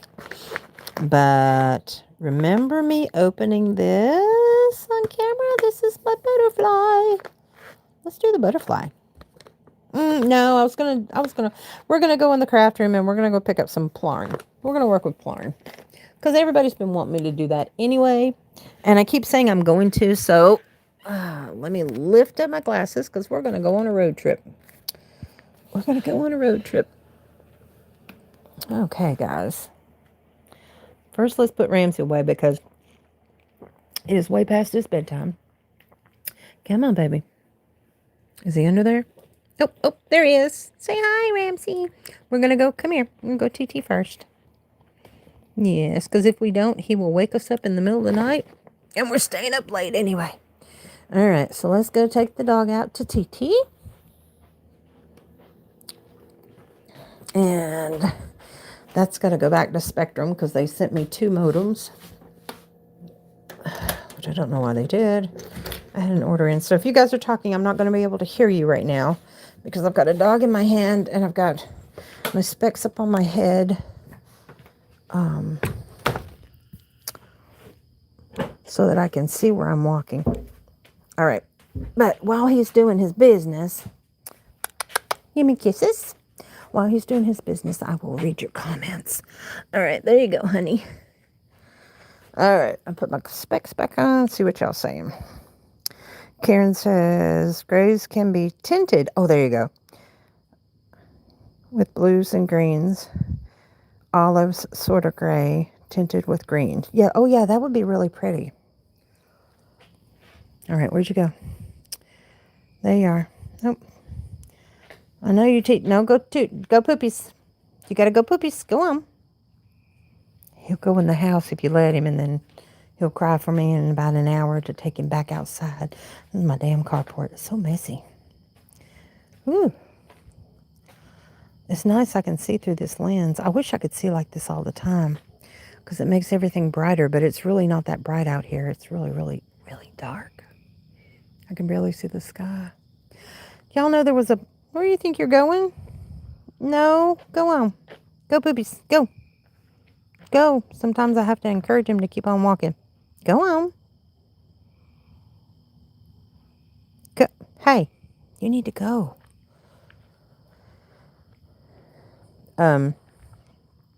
Yeah, sometimes I have to encourage him to keep on going because he is 7 now. He's 7 years old. All right. Are you really done? Are you ready to go in the house? Are you sure? You ready to go inside? And come up here. Yeah. Say hi to everybody. Say hi. This is Ramsey. All right. Come on. Let's go night. Come on. Now, if he comes with me, usually he'll lead me if he's done. If he comes with me, then I know he's done. He did not. You know what that tells me? Where's he at? He's still got to poop. Go on. Go. Sneaky little shit. Go on. You know you got to go. He will go in the house if I don't do this. Wait, there he is. Okay. I just want to make sure. I'm sorry, you guys. If he poops on camera, I apologize. But I have to keep an eye on him, and I cannot see him without looking through my camera lens. It makes everything brighter. But I can't see otherwise. So I apologize. Please look away. He may poop. I can't see him pooping because I'm blind, and I think he's done. Now, if he is completely done, he will walk right past me and lead me to the doorway. Did y'all see him? Did he poop?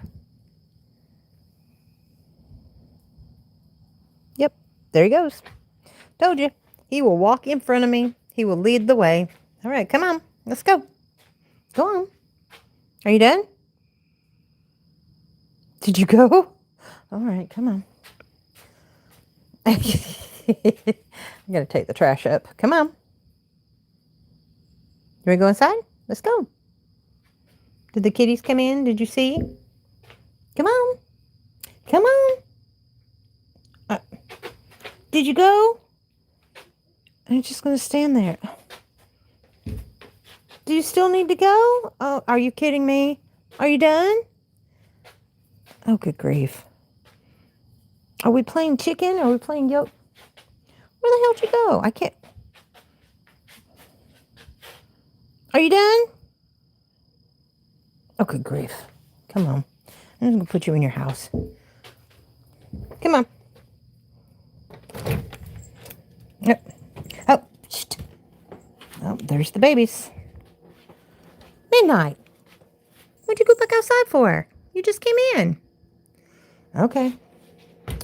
That's on you. Where did they? I was going to show you the other baby. They were right here. Oh, there they are. That's Copper. He is 6. And there's Boo Boo Kitty. She's 8. What did you find? What is that? What is that? Cat fur. See? Oh, see, now Midnight's is black. Oh, little tufts. All right, let's put Ramsey in his home. Got cake. I experimented. It turned out so good. It's got pecans and chocolate chips on top. It's like a brownie cake I made. We were experimenting because I make that 3-2-1 cake. Wow, guys, that is so good. Oh my gosh.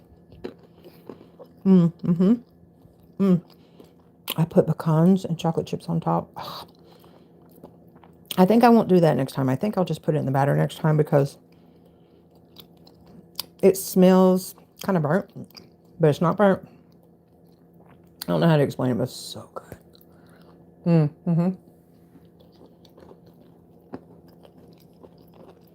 That crunch you hear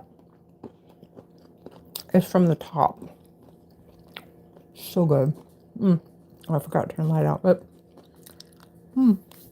anyway, that's my cake. And I need to put it in a container. I don't need it with frosting, but Maddie will. And so she's got this. And we are dairy free. So this does not have dairy in it. If you guys ever try it, it's really good. I need to put it back in the fridge because once you open it, you're supposed to put it in the fridge. I got all my meal prep done. We keep mostly our drinks at the top and like a huge vat of pickles and my big container of soy sauce and in the back and my nuts and whatever. And then down on the other shelves is where we have the fresh stuff. But anyway, like I said, I keep my bread in my oven because the way the one cat will tear into my bread. I'm going to put the frying pan back away. I'm going to put my buns back away. And we're going to put the cake without this. I'm going to save this piece for myself. I'll set that aside. I'm going to sneak a piece of this crunchy stuff. That's so good. And I'm going to put it on the bottom shelf. So good. Okay. Let me get a paper plate for Beth. I'm going to have to pack some of that up for Maddie for her lunch tomorrow. I got these paper plates. I'm going to put this right here so you guys won't get dizzy. Because I know some of you get dizzy sometimes when if you're watching. Ooh, I just snorted. Did y'all hear that? It was a snort.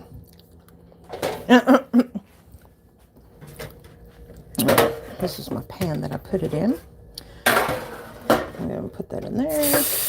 Then there's some hot water so it can soak. Because I've washed dishes with you guys on here before. Too funny.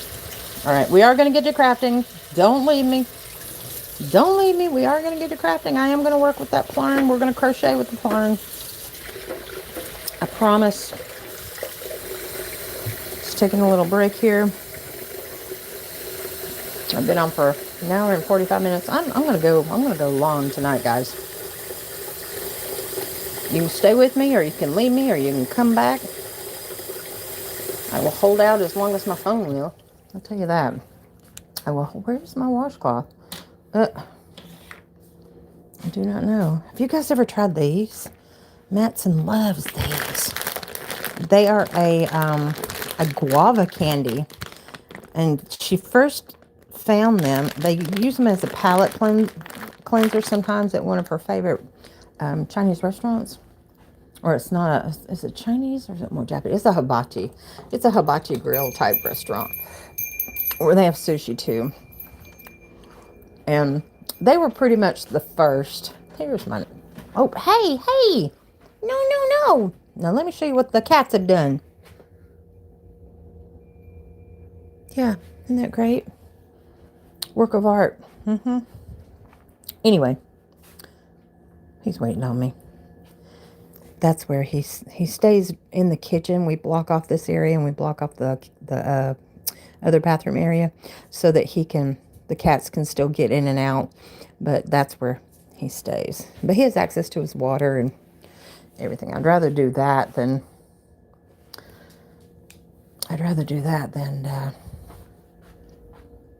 put him in his house. He goes in his house at night because I can't trust him not to pee on the floor during the night. But he knows, because usually after a certain time, he will put himself to bed. Oh, hang on just a second. Okay. Let me hang my mitten up. Where did it go? Oh, did I already hang it up? Oh, I did. Okay. Got my little piece of cake. Okay, let's go put him to bed. And then we'll go get the Plarn. Oh, and I gotta turn that light out too. All right. He left me a treasure. I'm glad I didn't step in it. Dude. Come on. Let's go night-night.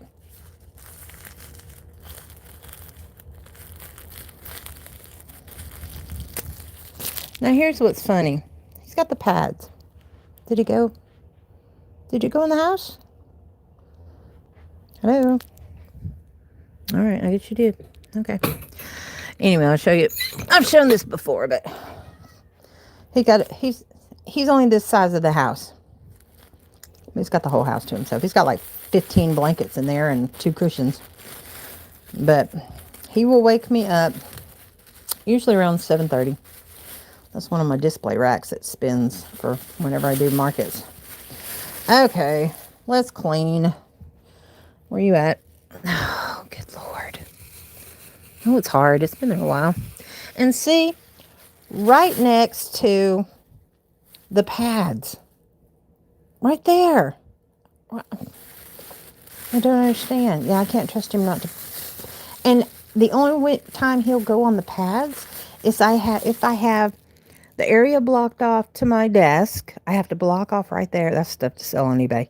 I have to block off the area right there. I have to shut my daughter's bedroom. And I have to block off the area to the laundry room where the kitties have their litter and their food and everything. I have to keep their food in the bathtub so the dog won't eat it. Oh, it's a big routine. Let me wash my hands since I picked up the poo. We're going to get it. We're going to go in there, guys. We are going to make it to the craft room. I promise you. We're going to go get the Plarn. We're going to start crocheting with the Plarn. Oh, I got a little light. Oh, thank you, thank you, thank you. I'm almost at the 20 mark. Yay! We're going to get there. All right. Dry the hands. That's a gallon of butter-flavored oil. Ooh, did y'all see that blinking? It's a gallon of butter-flavored oil underneath that bag of potatoes. All right. Let's go on a mission. It's solid black. Oh, okay. My daughter's trying to sleep, so. Actually, I hear stuff in her room.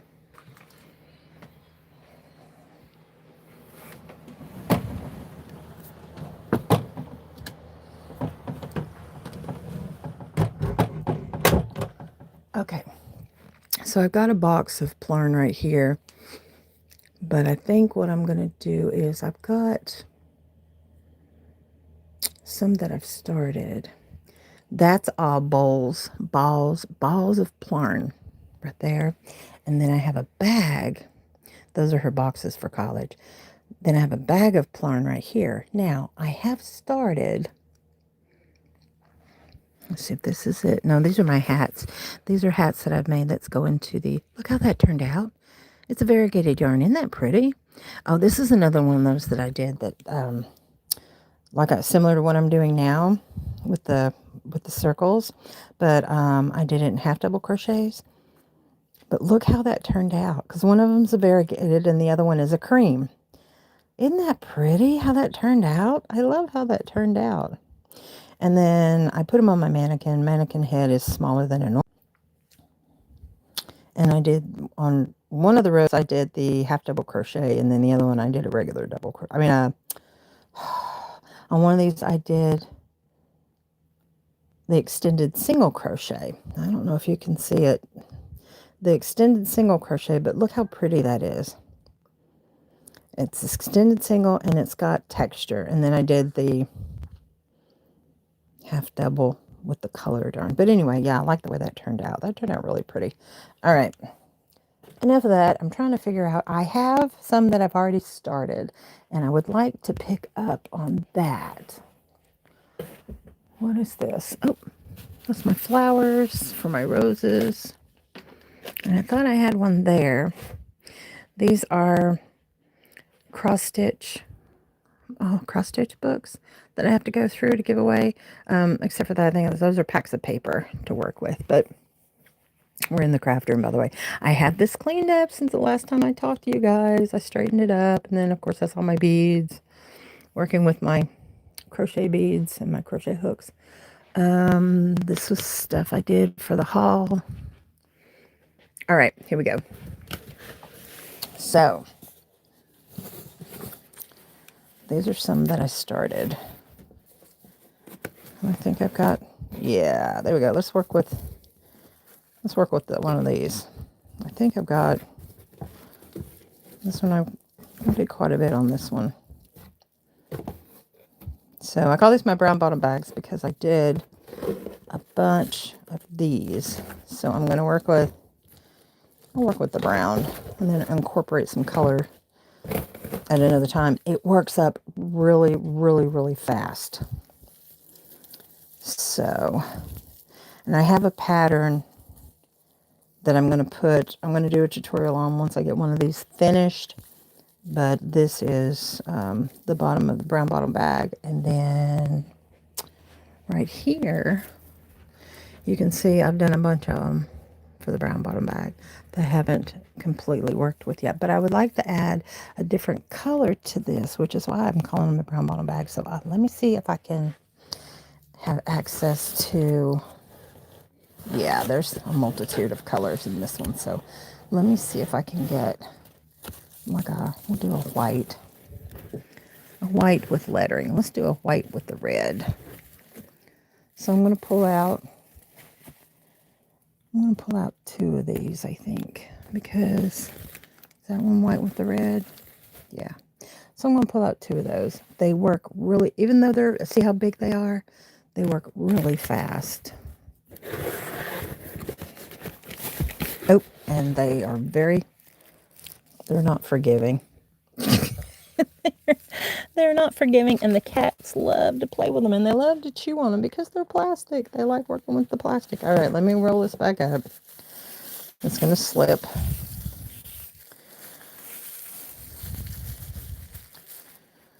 All right, I'm just going to take this box in there because I think it'll be easier to transport.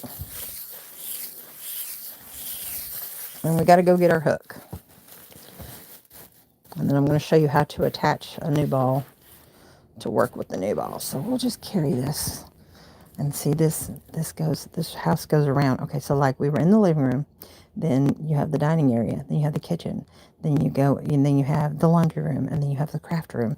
And this door leads to my daughter's bedroom, which has a door on the other side, which leads next to where I sit in the living room. So we're going to open her door back up and turn the light out so she can sleep because she's got to work tomorrow. Oops. Okay.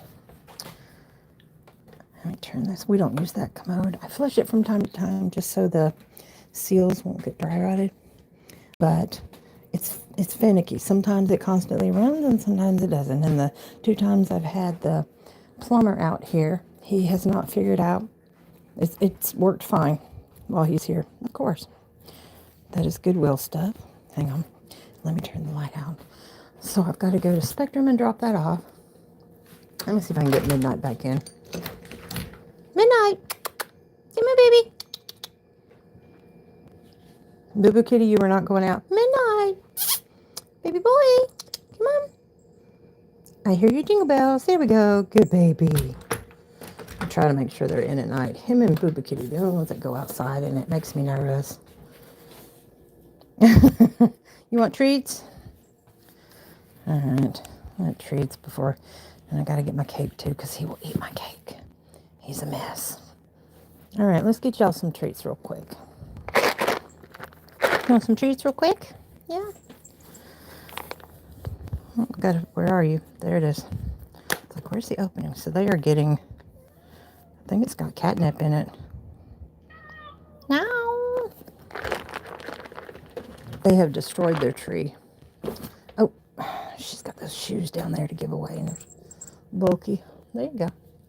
And do the treats. Yeah, I know. I try to put them sporadically in places. And I have to put some down here for my geriatric cat. And it comes in.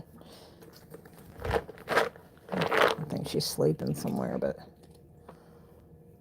okay, there you go. That's enough. But anyway, so I have a 6-foot table. It's real short, but I put it here and open it up and extend it. And Ramsey doesn't try to jump over it. He stays in the kitchen, and he's got that rug. I've got that flat rug out, so if he needs to do his business, he can do it on there. So that's where he stays. We'll work on during the day. All right, let me show you these hats real quick. So this was one that I did where I doubled up on that purple. It looks blue. I doubled up on the purple, and then I used that that ombre, and then I doubled up and I did just a bunch of single crochets here. But again, same spiral method, but I did single crochets, I think, on this one. And then we've got, oof, yeah, all the dust is picking it up big time. Then I did this one. Now, believe it or not, this is a double crochet, and this is a half double crochet, but it looks very, very short because the yarn is a lot thinner. Oh my gosh. Yeah, this is why I do the roller balls over the top. I thought this was the same color as that, so I paired them together and I tied it in. So when I tied it in, yeah, I realized, I was like, that doesn't look the same. And now that I'm seeing it through this lens, I see it's not the same color, but I don't think it's going to matter. Nobody's going to see it. It's on the top of the hat. Anyway, so it's like a skull cap. It's like a beanie. And then I did this one. This is the one that I was working on, I think, with you guys. I had started this, I think, on the last live. So I did the brim, but I did the star stitch. I decided to do the star stitch in that cream, and it turned out really pretty, I think. But these are some of the hats that are going to, like I said, if you guys want to make hats and donate them, I love this variegated. It's so pretty. Yeah, they would go to the veteran hospital for the men and the women that are there. And then I did this one in a single crochet. This was the other one that I told you that I've got to do a tutorial on because it's different. It doesn't start out the same way as the one that I'm working on. This one starts out where you do 8, and then you connect, and then do the increase row with the second color, and then you do the third row with the original color all the way around. Instead of doing half and half, you do a complete row of each one. But I'll do a tutorial on that one so you guys can see that one. And then this one, I changed up the stitching. I couldn't decide what I wanted to do, so I did a few V-stitches. I did a back loop only for this one. I started out like a basic beanie where you do 12 increase plus 1, increase plus 2 until I got 60 stitches. And then I did the different stitches as I went down. And then for my, let's see, I think that's all. Yeah, that's all V-stitch. So it just looks really pretty the way that it turned out. So it's all V-stitch coming down, but this is my seam, and you can barely see it, which is nice. So that would be the back of the hat. And then I just finished it off with a half double crochet row. And then this one was one that I started while I was at the group. my covering circle group. I started out, I did my 12, my increase, and then on the third row at the second part of my increase, I did a front post double crochet. And so every other stitch was a front post double crochet. And then down here, I thought, I want to change it up. So then I did nothing but a front post only. I mean, front loop only, half double crochet all the way around. And then I picked it back up and did the front post every 5th stitch. Yeah, I just changed it up. I get these ideas in my head and then I just changed it up. But I mean, they're all turning out really pretty. Different. And then here's another spiral. Y'all are gonna get sick of seeing the spiral ones. This just with a white and a red. I saw them and I went, ooh, Christmas. Follow the yellow brick road. 4 more away, guys. 4 more away with the likes. Yay! Okay. Plarn. Plastic yarn. We're gonna work with it. I will give you a briefing on it. I don't want to get you guys dizzy. I will give you a briefing on it and explain to you how I got there. I do have tutorial videos. If you look on my playlist that says how to make, I show you how to create the plarn using plastic bags. There she is in all her glory. So let's get back in our little spot. We'll set the cake aside. Oh, so we're not going to work on the butterfly. So let me move that. Move my drink. Put down the pretty little cake. Okay. Oh, no, we have to get a hook. All right. So my bigger hooks and my teeny tiny hooks I keep in here. All right, so to crochet, nope, that's not it. I want to say it's either an N, maybe it's this one. Yeah, I think it's this one. We'll try this one and see how we do. I have a plastic one. I think this is it. Nope. I don't know where it is. That I usually crochet with the... See, I have to block that off too. Back to my desk area because, yeah. And then my packing station, my shipping and packing station's over there for my sales. All right, where are you at? I can't find it. There's another big one, but I don't think... Nope, this one's bigger. Okay, we'll try this one. If not, then we'll have to dig. We'll just use this one. I think this is big enough. Okay, so usually you want to use like an N or an M size hook. Let's see, what are you? Does it say? Oh, it's not wanting to focus. Let me move my light back over.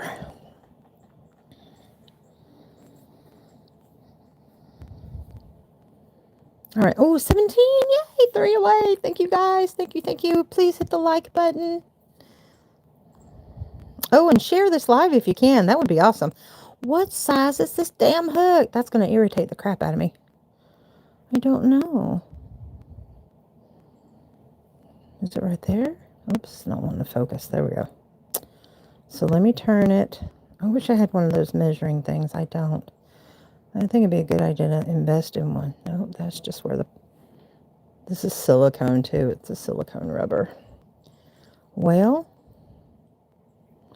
I know it's a big ass hook. It's got to be, oh, there it is. It's got to be an N or an M. It's an N. Yay! Okay, so it's an N, which is a 10 millimeter hook. So that's usually what I use anyway, an N or an M. Okay. So it will roll all over the place. It will pick up your kitty fur or your doggy fur, so be aware of that. So this is a plastic bag that you get from your grocery store. Cut into strips, looped together, wound into a ball. That's the Cliff's Notes version. This is the brown bottom bag pattern that I'm going to have up soon. I've been saying that for a few years now. So what I did basically is I did a chain, and then I did half double crochets which I find that's a lot more forgiving. The half double crochets are best for doing these, or the single crochet is best for working with these. And they stretch, so they make great beach totes, or you can use them for grocery bags, repurposed grocery bags, but you know, they'll last longer, and they don't mold, and they're just great. Great to have. That's really fun for the beach. But anyway, every time I make one and put it in my Etsy shop, it's gone. And this is the perfect time to do something like this. But anyway, so I did the chain, and then I did half double, then I increased on the corner, and then I worked down the other side and increased on the corner, and I did it again, and I think I did it for like 3 rounds. And then I just do a circle all the way up. So that's where we're at. So now that I've got the brown bottom part down, we're going to attach a new ball, and you're going to be surprised on how fast this goes. So let me get a bag, and I'm going to loop it. I'm going to get a ball, and I'm going to loop it.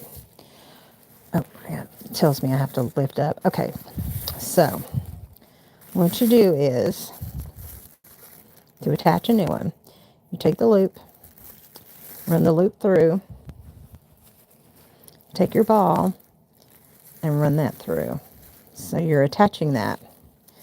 So now I have to be careful to make sure that it's not going to be off. So I'm going to hold it like this. I'm going to pull it up, and then I'm going to just snatch it together. And there you go. You have your new color, your new yarn attached. And this was one, this is actually, let me pull it up. Let's see if I can find it.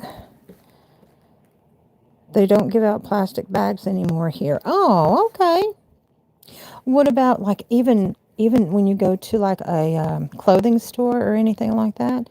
Now, I tell you what I have done, just to, in case, because I wanted certain colors. When you could get the garbage bags in a roll, you know, over in like your grocery section or your Walmart or something like that, if they have grocery bags, I mean, not grocery bags, I'm sorry, garbage bags, they used to have colors, and they had the scented, like the lavender was like a light purple, or the vanilla was like a light blue. I would take those. I've experimented and done it with those before. Now, it's more expensive because you're having to buy the plastic to turn it into a sustainable bag. But, I mean, if you wanted to get creative. And I have also, when I needed colors or I needed more bags and I didn't have enough, which y'all saw, I have plenty. I have let a damn fly in here. Either that or it's cat hair flying around. Anyway, oh, look at Midnight. That's my baby boy. That's my lover boy.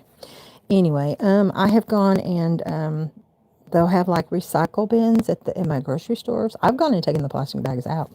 I know that sounds crazy, but if I needed a certain color for any length of, I've got this pinned because I need to finish the flap on this one. But here's one of mine. Same concept, only with this one, I put acrylic yarn. I had a 4-weight acrylic yarn that I had to make the bottom more stable. And same concept, I did around and around. Or did I go back and forth on this one? Maybe I did.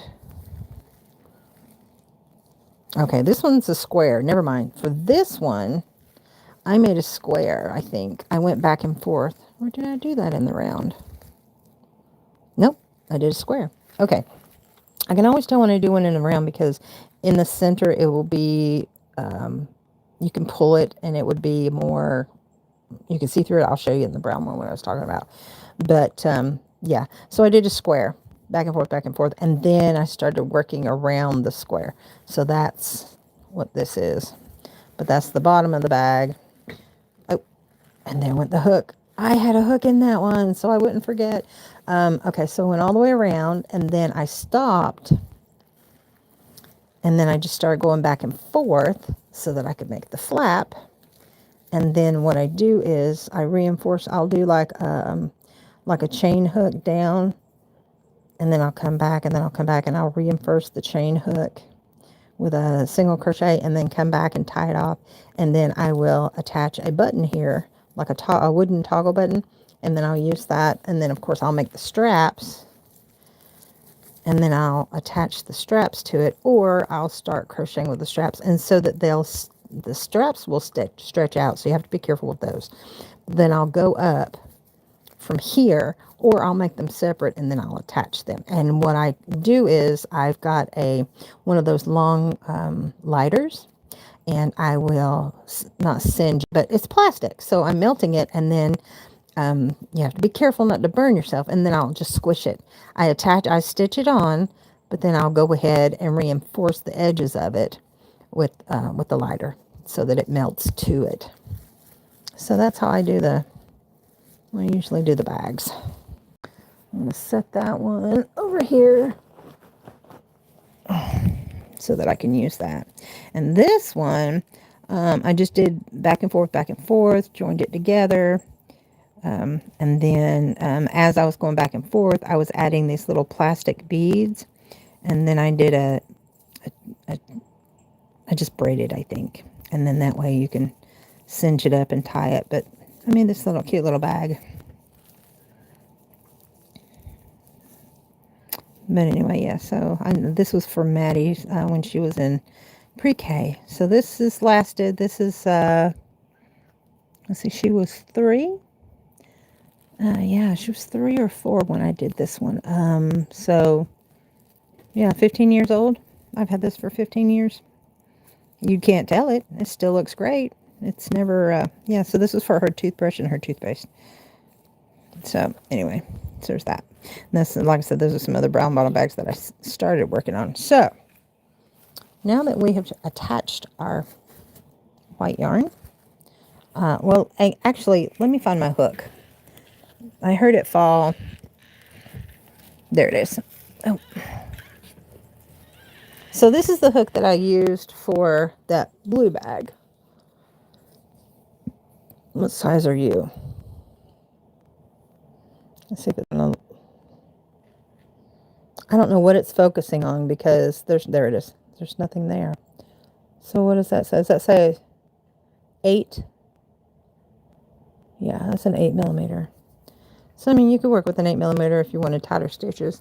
But I will tell you this. Crocheting with plastic hurts your hands after a while.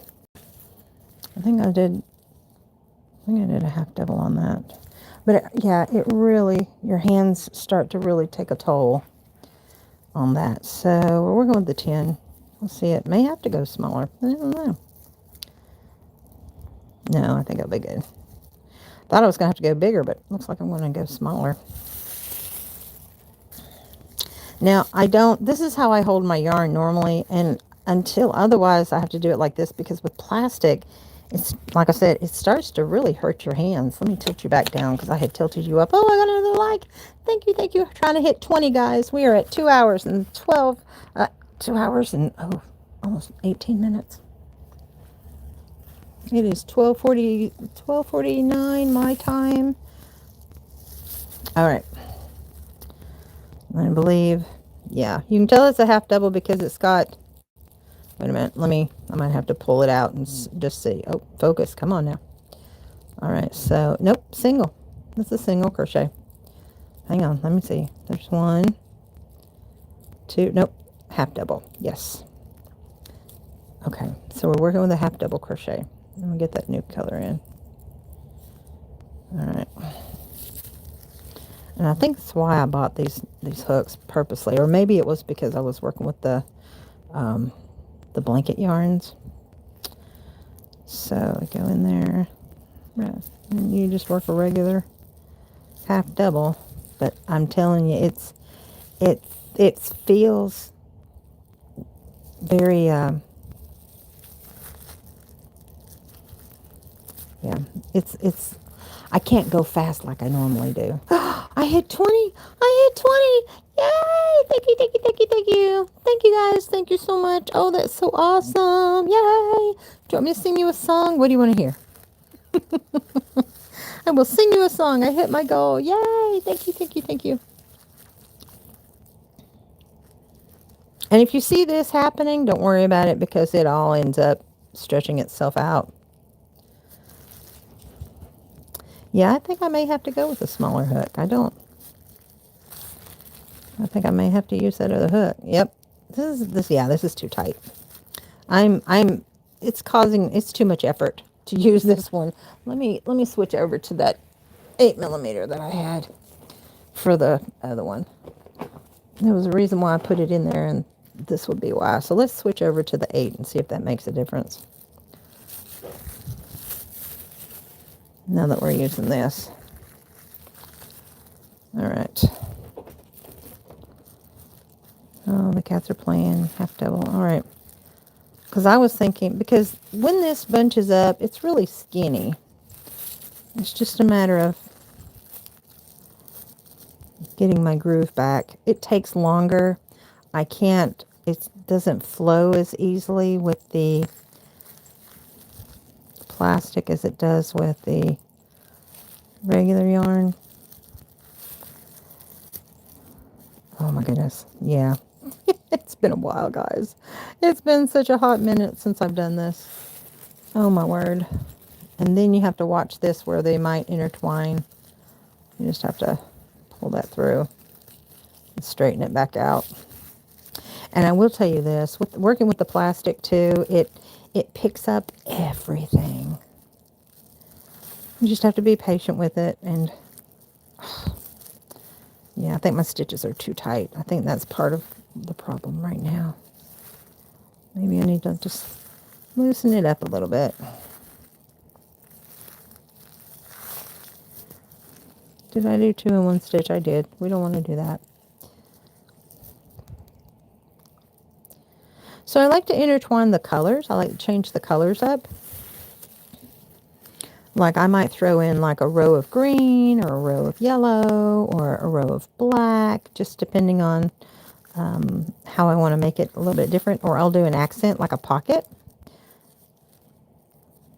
And then I'll attach that.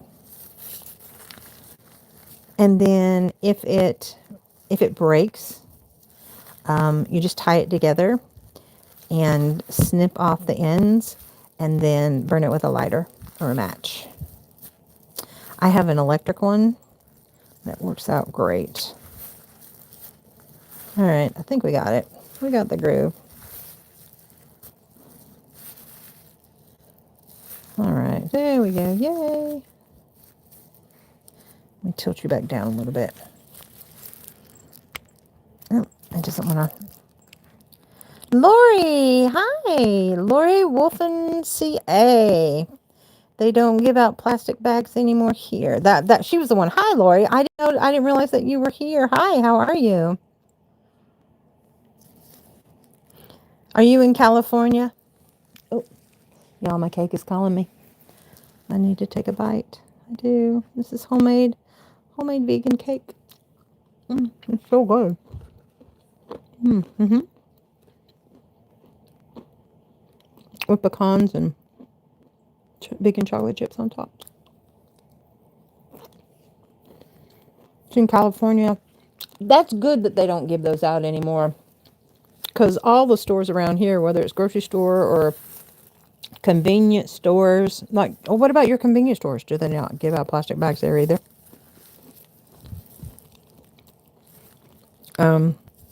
Yeah, like our Ross and our TJ Maxx and all of them around here give out bags. And I just save them, and this is what I do with them. I don't throw any of them away. But most of our grocery stores have recycle bins out front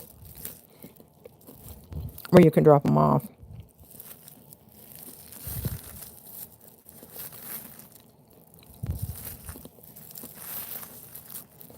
Yeah, this was my plan for the my other channel called The Blind Stitcher. This was my plan to do and have like a mic like down here, because it's an ASMR channel, so you would hear me counting or you would hear me whispering, and because a lot of people like that stuff, but I don't know of anybody that does it with the plastic yarn. Plarn ASMR. I think I've got a couple of videos over there. I haven't really done much with it. I think I have like 85 subscribers, but I haven't really done much with it. So that's on me, because I stick to this one mainly Because I'll do my shorts on TikTok and then I'll come over here and I'll see it. I'll make sure I don't have a sound to them, or I have to clean them up before I can put them on here because YouTube's rules are a lot less forgiving. Oops, that's tight.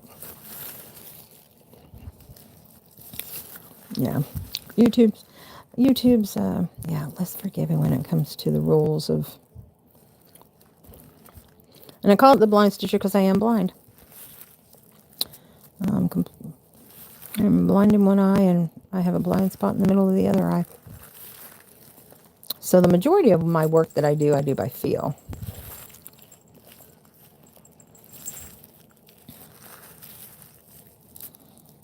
That is tight. I don't like how tight that feels. I mean, it does the stitching fine, but I tell you what hurts me the most is my wrist, because I am really working out those muscles, like my wrist and right in here as I'm pulling.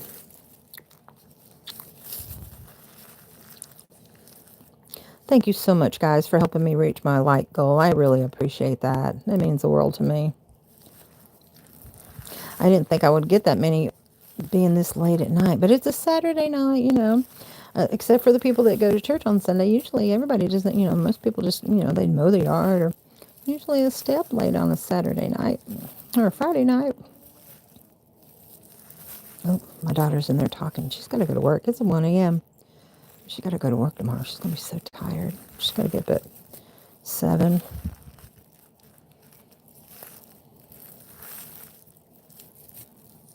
I think I've got my groove here. But I was going to show you guys. Okay, you saw how big that ball was when I started. We'll see. You'll see how many rows. I might be able to get 3 rows out of that ball.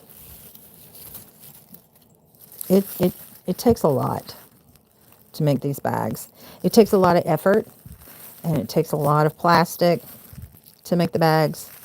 And I undercharge when I sell them.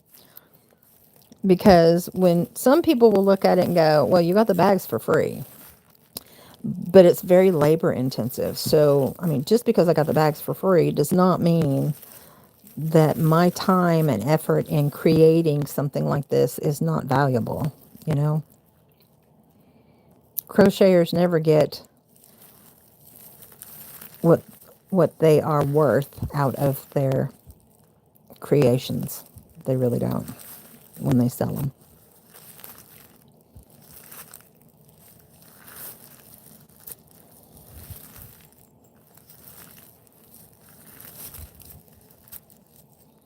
You hear me? You hear it when I pull it?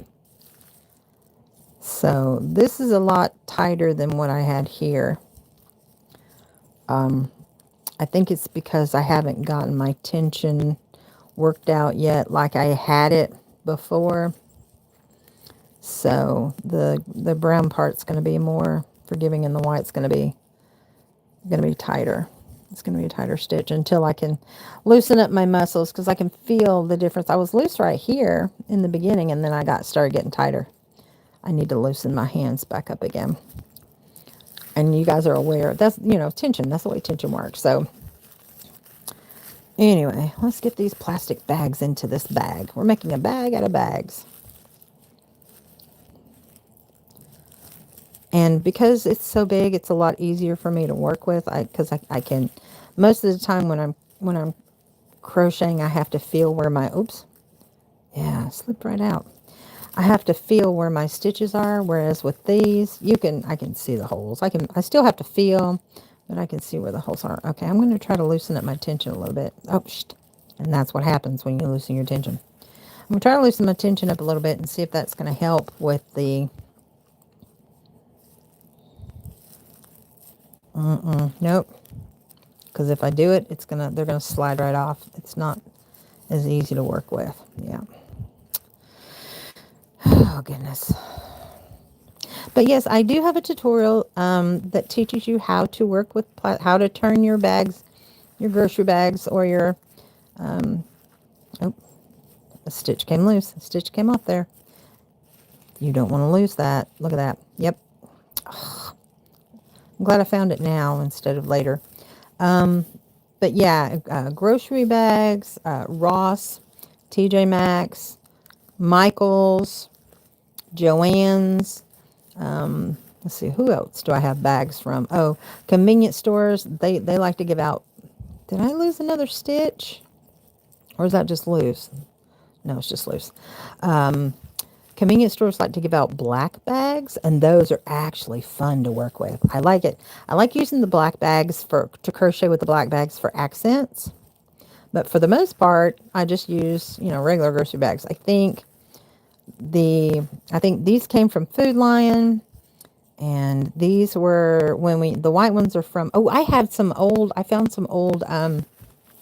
Blockbuster bags, and I was working with the Blockbuster bags when I was turning them into strips, and my sister and I were talking about it, and I was like, that's how long I've had these, because y'all know Blockbuster isn't around anymore. And there was some other stores that I had some Bilo bags, and Bilo became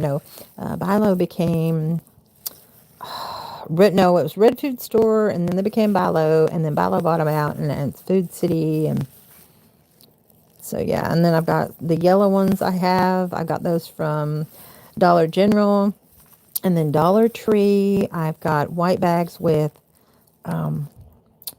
green writing. But yeah, just a variety. But most of Michael's bags are gray, so I use the Michael's bags. So Lori, nobody has plastic bags anymore at all? Well, you would never be able to do something like this then.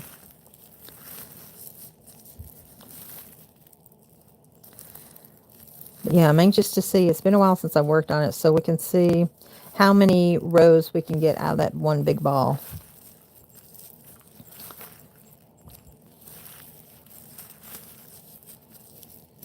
I have to pull. So when I'm doing this, because like I said, it's not as forgiving as yarn, because yarn flows. I mean, it just slides right through, and I can go fast. But with the plastic, it's a muscle worker. You've got to have strong hands to work with the plastic. You really do. I mean, you have to be able to pull.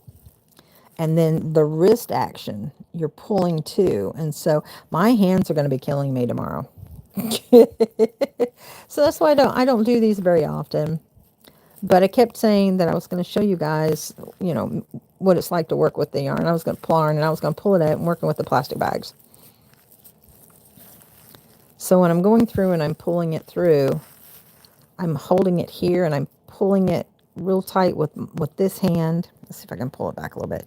So I'm pulling it really tight with this hand, and I'm also pulling it with this. And in the meantime, these fingers are kind of cramping up a little bit. Because like I said, it's been a while. Oh, thank you for the like. Thank you. I've gone past my goal. I appreciate that. I was going to sing a song for you guys, but nobody has picked a song because nobody's talking in the chat. Y'all are just letting me ramble. Everybody's just letting me ramble. But that's okay. Does anybody have any questions about working with plastic bags?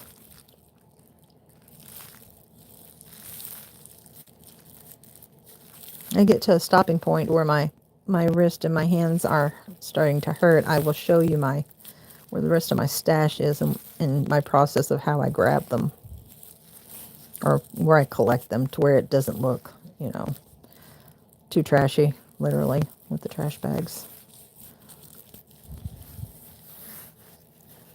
But yeah, you can see, I think, let's see, where did this one come from? What does it say? Let's see, what do you say?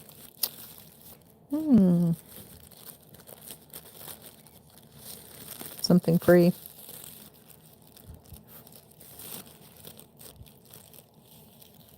I can't tell. Kitchen.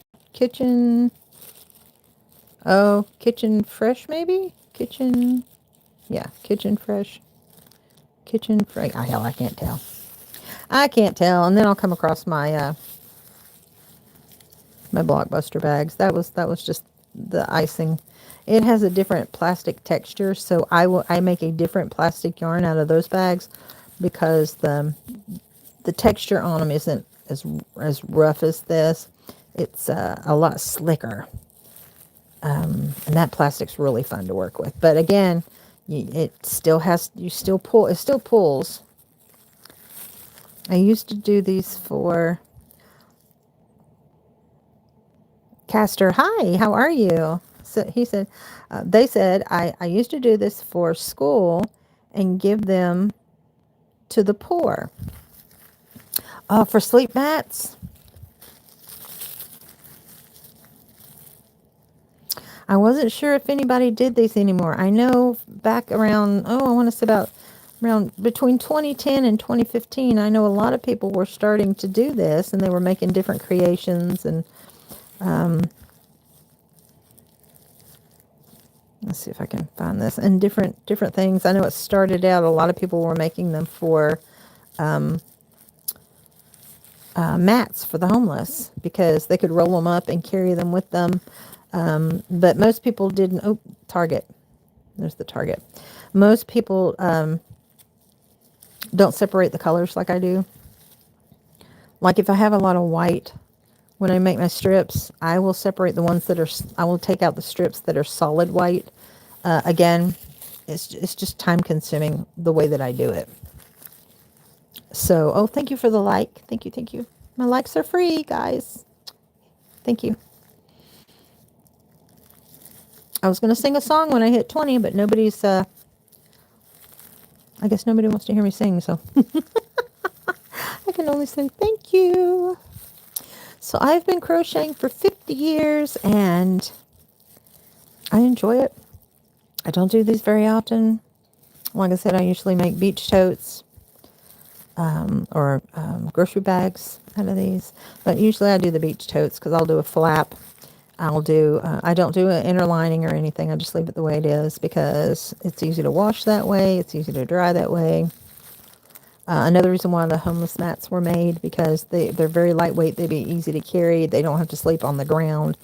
It gives them something that's portable. And I did not want to hook. With me having cats, I have to be careful because they do like to chew on the plastic and they like to play with the plastic, especially if it starts to unravel and roll around my floor. So I have to keep it in a box of some kind or a tote. And I was going to show you this too. So sometimes you have to tie them together. Oh, it's already hidden. Sometimes you have to tie them together because, oh, there it is. Because they snap. And if that's the case, I just tie it off with just a regular knot, overhand knot, and then snip it, and it usually stays. And if you're not sure, you can always, again, with a lighter or a flame of some kind, and then pinch it, and because it's plastic, it will melt. But yeah, most people are recycling now, so it's like Aldi's, you can either buy their bags or you can, anything having to do with a plastic bag. If you're in a grocery store and you're getting produce, you're putting your produce in one of those little plastic bags. Now, those are a little bit, you use a smaller hook with that one, and the stitches are a lot smaller. It takes more time and effort to work with those kind of bags.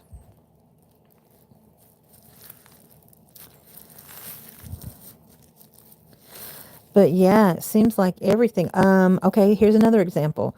Your potatoes. When you get a sack of potatoes, your sack of potatoes come in a plastic bag. You can break that down. That one, those kind, since they're thicker, you break them down different than you do with these thin bags. You don't you don't cut them the same way. You don't hook them the same way, but you can still crochet with them. I have taken apart old music cassette tapes and VHS cassette tapes, and I've broken them down, and I have crocheted with those plastics before. I made little doilies. In fact, I used to have one on my entertainment center, but I don't know what happened to it. I had it for the longest time. It was a great conversation piece.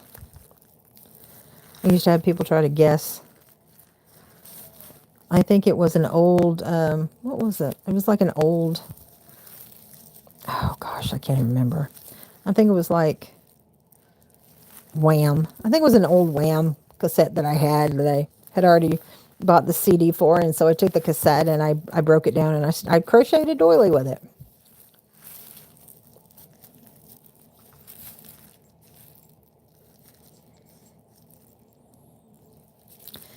But yeah, those of you who are new to my channel, welcome in. Please consider subscribing. I'd greatly appreciate it. It helps me. Hitting that like button and just listening to me and watching me helps my algorithms. I appreciate it. It's all free.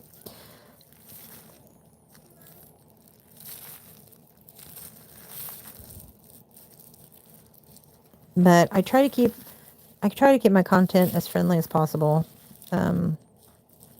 Believe it or not, there is drama in the crochet world, and I am not part of it. I just heard about it recently, and I'm just like, wow, really? So, I am not about that. And then I like to stay up late on the nights that I don't have to work anyway. And I do work part-time now.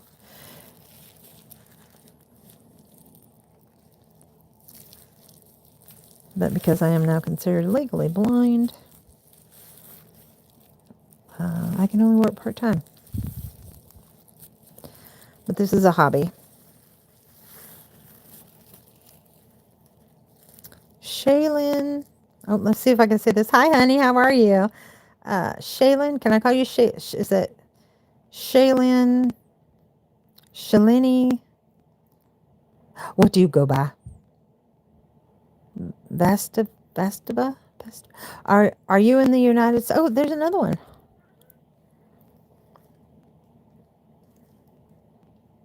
Exaster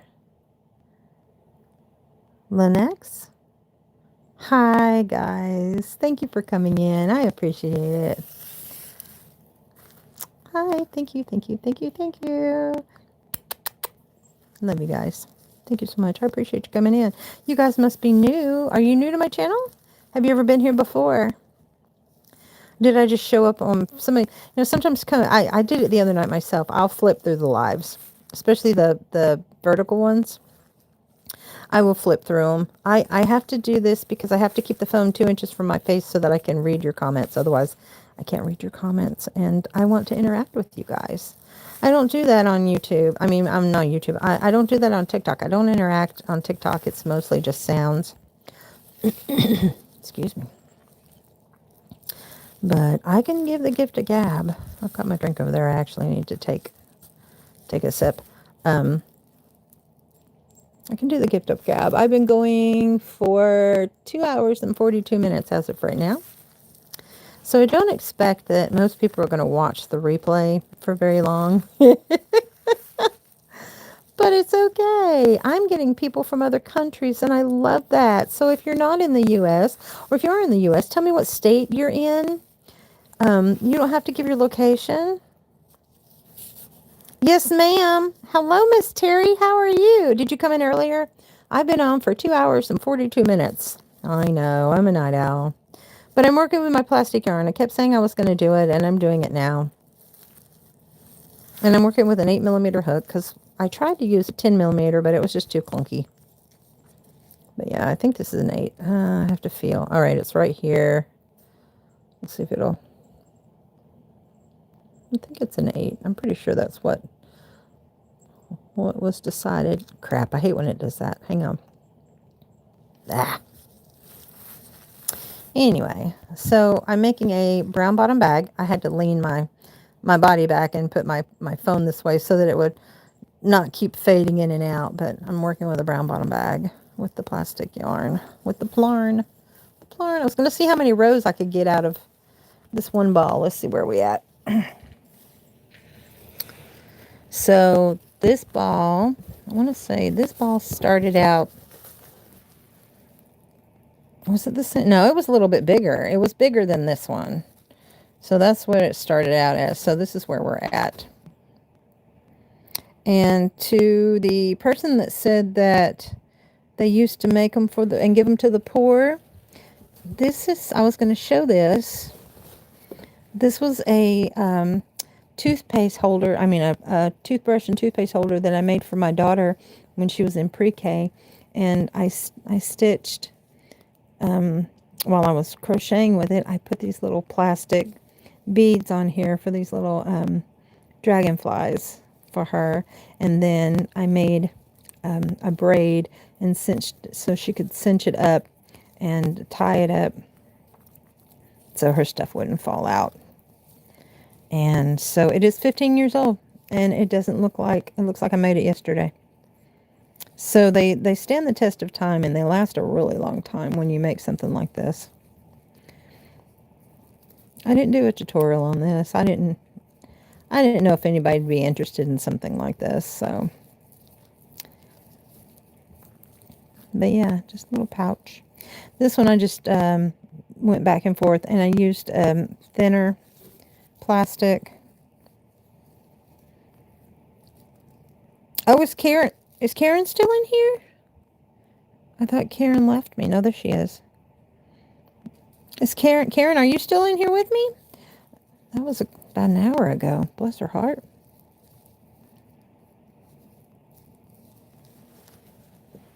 Oh my. She was in here for a little bit. I haven't had anybody really talking to me for the past minute or two. So, not much interacting, mostly me running my mouth. But you know, Miss Terry, I'm good at that.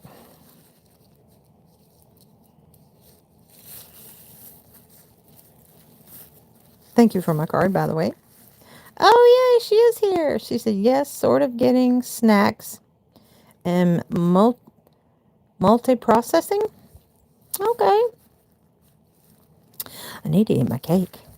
Y'all saw my cake. It looks so good. Just nibble on it a little bit here and there. Uh-oh. You heard that? Who was she running with? Who's she running from? It's usually Copper. I don't see him. That's okay.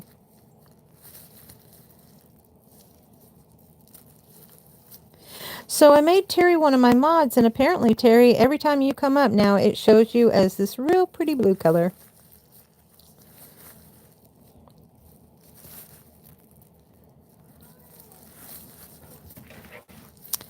Oh, she's going crazy. Hey, no. Come here. Little kitty. Come here, baby. Hello. You going crazy? Are you going crazy? Are you going crazy? Yes, I know you want the lovin's, don't ya? Do you want the lovin's? Yeah, pretty girl. You want to eat my plastic too, don't you? Once I start, she sees me crocheting with this, and she's going to grab it. Probably take off with it. She had a tag and a bell on her collar, and I found it on my bedroom floor, so I've got to get out my jewelry tools and reattach her. I got to reattach you. You going to play with the plastic? You going to let me crochet with it? You going to let me work with the plastic? Yeah. But y'all saw I have all those paper bags full, and I've got that bag full too, and I've got to start. And then I've got another corner full of plastic bags I got to process and turn into balls. Doing several things. She says, hi, Terry. Very slow typing on phone.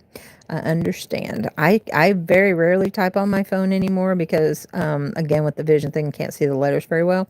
So I do the text to type. So I hit the microphone, of course, I talk. And a lot of times it will put a dot something. Uh-oh. She heard somebody cry. It's Copper. Is it Copper? Yeah, Copper's over there. Is that him? Yeah, there he is. He's the color of the carpet, guys. So he kind of blends in. But he's very loud. He's big. He's not fat like Ellie, but like he's big. He's long and big. All right. She's in a playing mood. She's going to play under my table for a while. Oh, my word. I've got 24. Oh, guys, I'm hitting a milestone. That's awesome. Thank you. Kisses. Love you. But yes, I do the text speech to text. That's what it's called. I do the speech to text because, and it'll pick up and it'll create words, and some of them are so funny. So if you ever get a message on your feed, if I'm replying to you and it comes out kind of wonky, that would be why.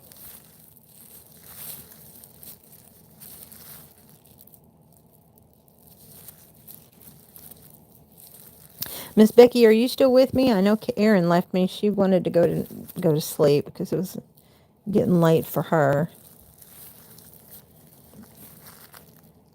So let me know, Miss Becky, if you're still with me too. Can y'all hear the crinkle of the plastic as I'm working with it? I'm getting my flow now. I'm getting the flow. Hi, Juliana. How are you? Hi. Welcome in. Welcome in. Welcome in. Those of you who are listening and you're watching, if you're not subscribing, please consider subscribing, sharing, giving it a thumbs up. Yay, I got a like. Thank you, thank you, thank you. I appreciate it. My channel is drama free. Thank goodness, because it's getting ridiculous out there. Drama free, political free. Let's see what else. Politic free. That's political. Politic free. Religion free. I mean, I thank the Lord above, and I talk about that every now and then, but for the most part, I do not push my views. I'm vegan. I do not push my views. I'm not an ethical. I'm not a vegan activist. Vegans, it seems like that's a tainted word. I'm whole food plant-based, and it's just easier for me to tell people I'm vegan. I do eat some processed foods, but I try to stay and eat whole foods. I just try to eat whole foods. I try to eat healthier. It helps me. I think I've lost my, there it is. It helps me with my diabetes. It helps me with my sciatica. It helps me with inflammation and all the things. Hi, Miss Linda. How are you? Linda from Missouri. She's crochets all the time. She found me tonight. Oh, awesome. Shall stick around and see who you are. Well, I appreciate that. Terry says she's a slow typer myself. JS seems to want to be HS. All right. Well, Miss Linda, you're in Missouri, so let's see. Are you Mountain Time or are you Central? I said Terry, I meant Linda. Did I say Linda? Miss Linda? Thank you for joining me. I appreciate it. I'm glad you found me. Yeah, there's not many crocheters up this late at night. I am currently working with some plarn. Those of you who don't know, plarn is plastic bags turned into something to crochet with. Type of H when AI wants AJ. I understand that. Yeah, that's the thing with me whenever I'm doing the text to speak to type, speak to text. You know what I'm talking about when you hit the little microphone button. I have to do that again because of the blind situation that I've got going on here. But I don't know how many people do this, but what I do is when I look at something, I automatically say, I either say, I can make that, or I think I can make that, or I'll look at something and go, ooh, I'd like to recreate that, or I look at something and I'll say, I wonder if I could use that to crochet with. Because I've taken like material like this blanket that I have laying across my table here, because it's a princess table and I'm using it for my crafting and my foods and everything, and that's what I'm putting on there.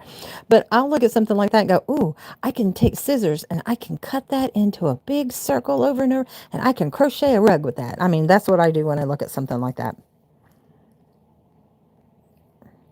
Terry says, she's been lurking. What type of yarn are you using? It's plastic bags. I'm working with plastic bags tonight. I decided I was going to work with my plarn. And I do have a tutorial that teaches you how to create this. So I am making a beach tote with this one. You can tell this is Target by the circles.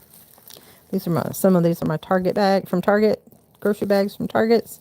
I've got some Food Lion totes in there, bags in there. I've got some, my gray is from Michael's. And I think Joann's is white. And then my yellows are from Dollar Tree. But yeah, I decided to pull this. Oh shoot. And it's hard to work with sometimes. Like I said, it's not as it doesn't flow as well as yarn does. Unfortunately, I just it can be a pain, and it's very you cannot do something like this if you have arthritis. I will tell you that right now. You cannot. It would be extremely painful. You've got to have like really good muscle tone, or you remove a comment and the creator reads it, usually spelling errors. Oh, okay.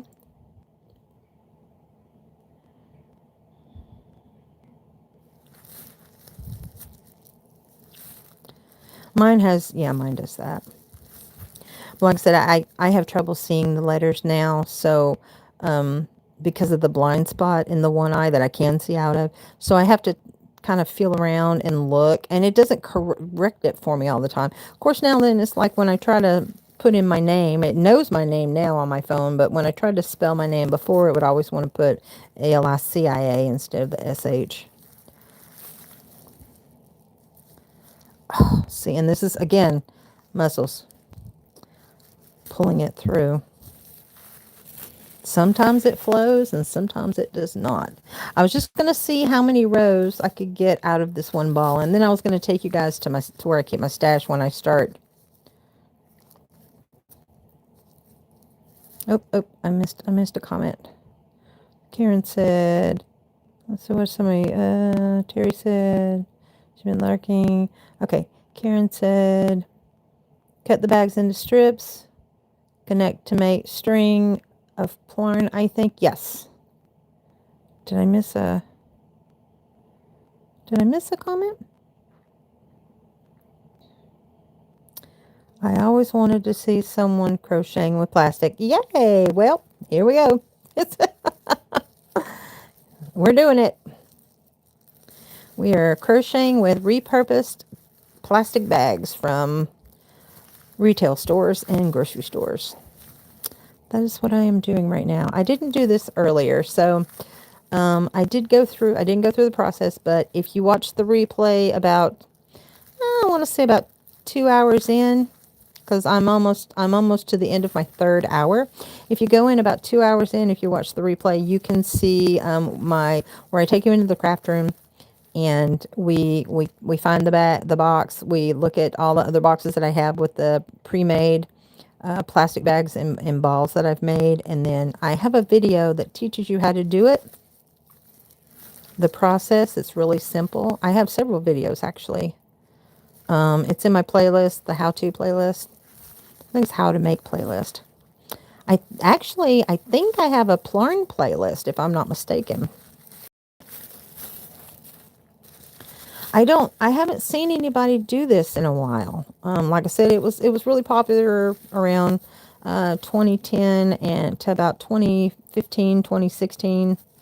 And then I kind of died down. I really didn't see it that much after that.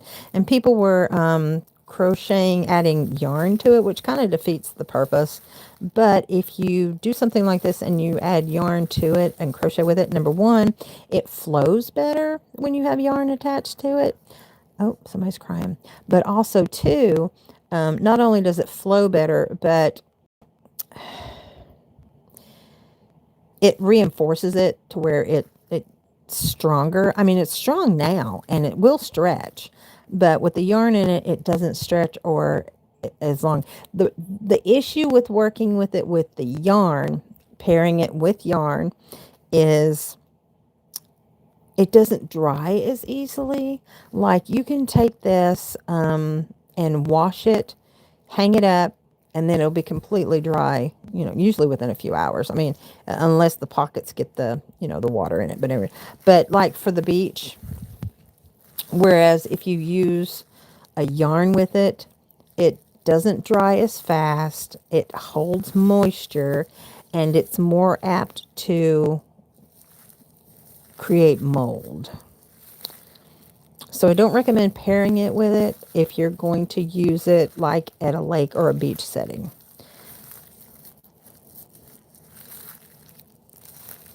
I'm not as fast with the plastic, and I can't do it as long as I used to because it does hurt the muscles as you're going. I'm just now starting to get my flow. When I started a little while ago, it took me a minute or two to get back in the groove because it's been so long since I've done this. And I'm using an 8mm hook.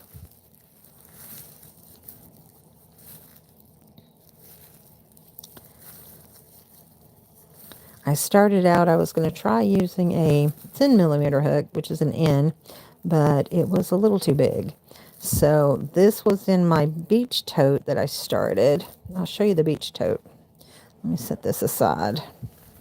So that's where we've gotten so far.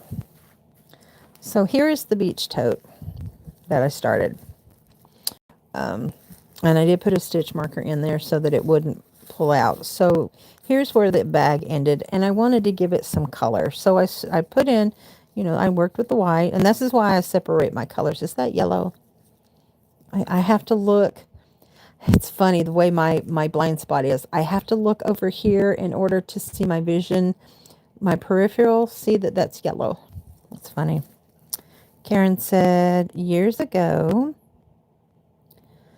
you met someone who made ground covers for the homeless. Oh, we talked about that a minute ago. As it does not absorb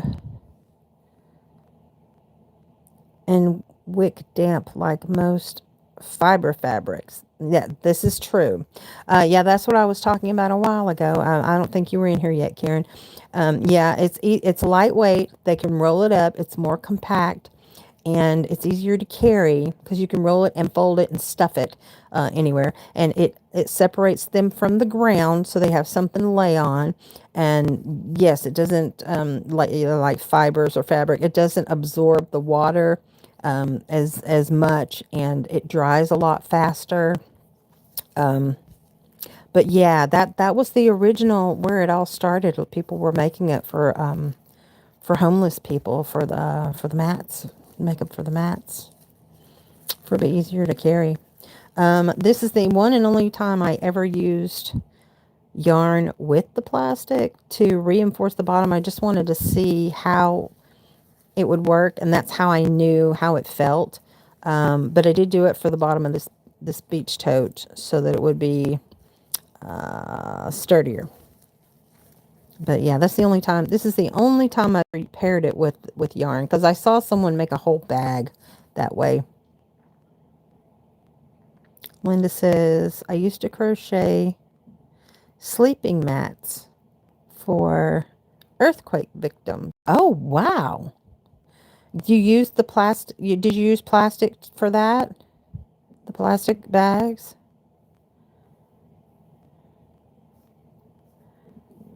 Are you in California? No. You said you were in Missouri. I'm sorry. I have to go back and look. Yeah, you said you were in Missouri. That's awesome.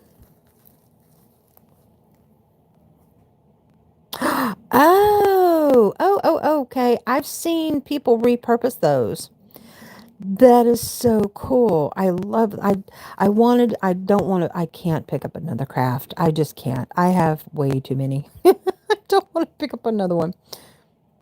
Loving the Plarn basket. Nakia. Oh, hi. How are you?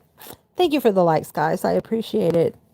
You love the Plarn basket. Well, thank you. This one actually, this bag has a flap, and then this is what the inside looks like. It's pretty deep, And then, like I said, what I do is I work in the round, and then when I get to where I want, let's see if I can pull it out. Oh, when I get to where I want to make a flap, I just stop and just go back and forth, and then I make a flap.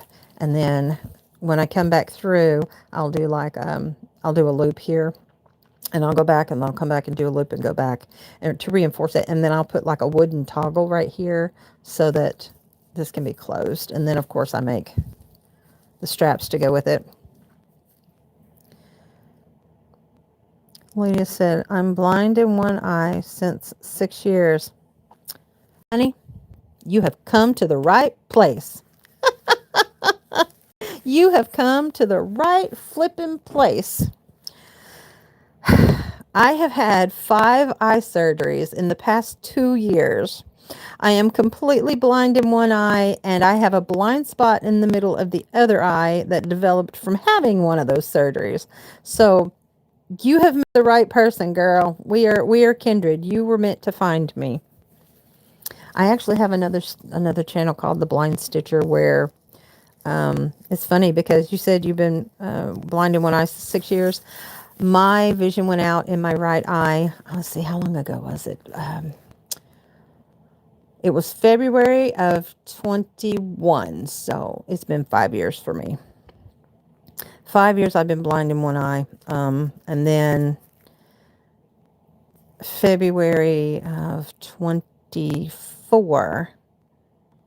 Yeah, February of 24, my left eye started, my retina had teared, and it was like a slug was coming down my eye and retracting at night, which of course when you see in your vision it goes back and forth. But yeah, so that's when I was like, I've got to figure out what's going on. I didn't have vision insurance, and so I never went to the doctor because I thought I had to have vision insurance. I couldn't afford it. I lived paycheck to paycheck. So come to find out, it is actually a medical condition. Once I started going, I was like, had I known that, I might have been able to save this eye. I have a very rare condition in my right eye that I have to take medication for all the time. But let's see. Linda says, my other eye isn't good enough to drive. I'm 85 now. Oh, bless your heart. Still young at heart. So yeah, so when I only had the one eye I could see out, and I could drive, and I could still see at night when my right eye vision went out. And I'm 58. I'll be 59 in a couple years. So my retinopatist told me that I was one of his youngest patients that he had, but most of the people, because I did the injections.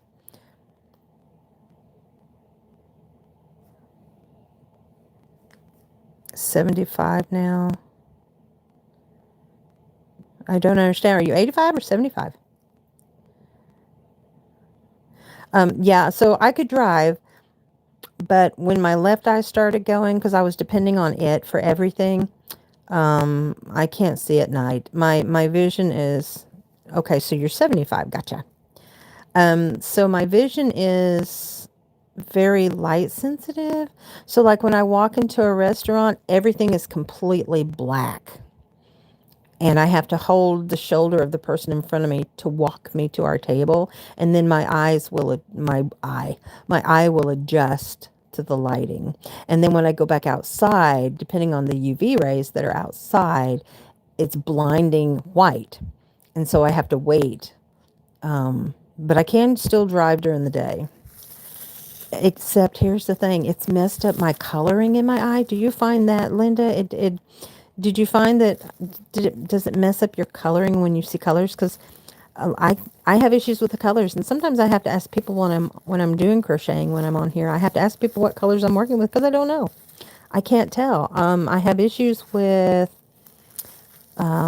yellows. I have issues with, what other colors do I have? Oh gosh, grays, because I had asked you guys earlier if it was gray or green. Come to find out it was an olive green I was working with, not a gray. Because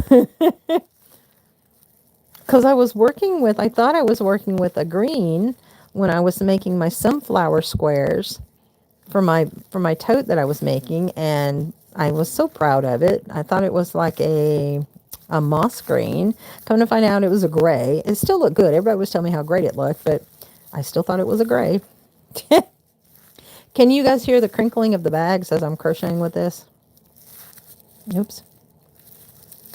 Oh my gosh. I'm still able to hold it like I normally would with regular yarn, but as far as like wrapped around my fingers, so it's not bothering me as far as that goes. I'm sure I'll probably have calluses or worn spots if I do it for too long. But my biggest thing is my muscles. I mean, it really takes a toll on your muscles. Oh, I got a drink, guys. I've been on here for right at 3 hours. I'm gonna take a drink.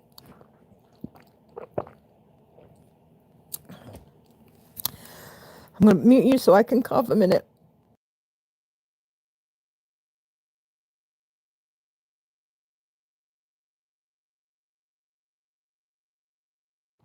Okay, y'all didn't need to be hearing all that. So what are you doing up so late, Miss Lydia? Are you or Miss Linda? Are you a night owl too? I'm a night owl. I get my creative juices flowing. I can lay down and girl, I just, ugh, my imagination just starts flowing. And then when I get creative, I want to do stuff and I go get the materials and I start working on something. Next thing I know, the sun is coming up. And I don't need to be doing that.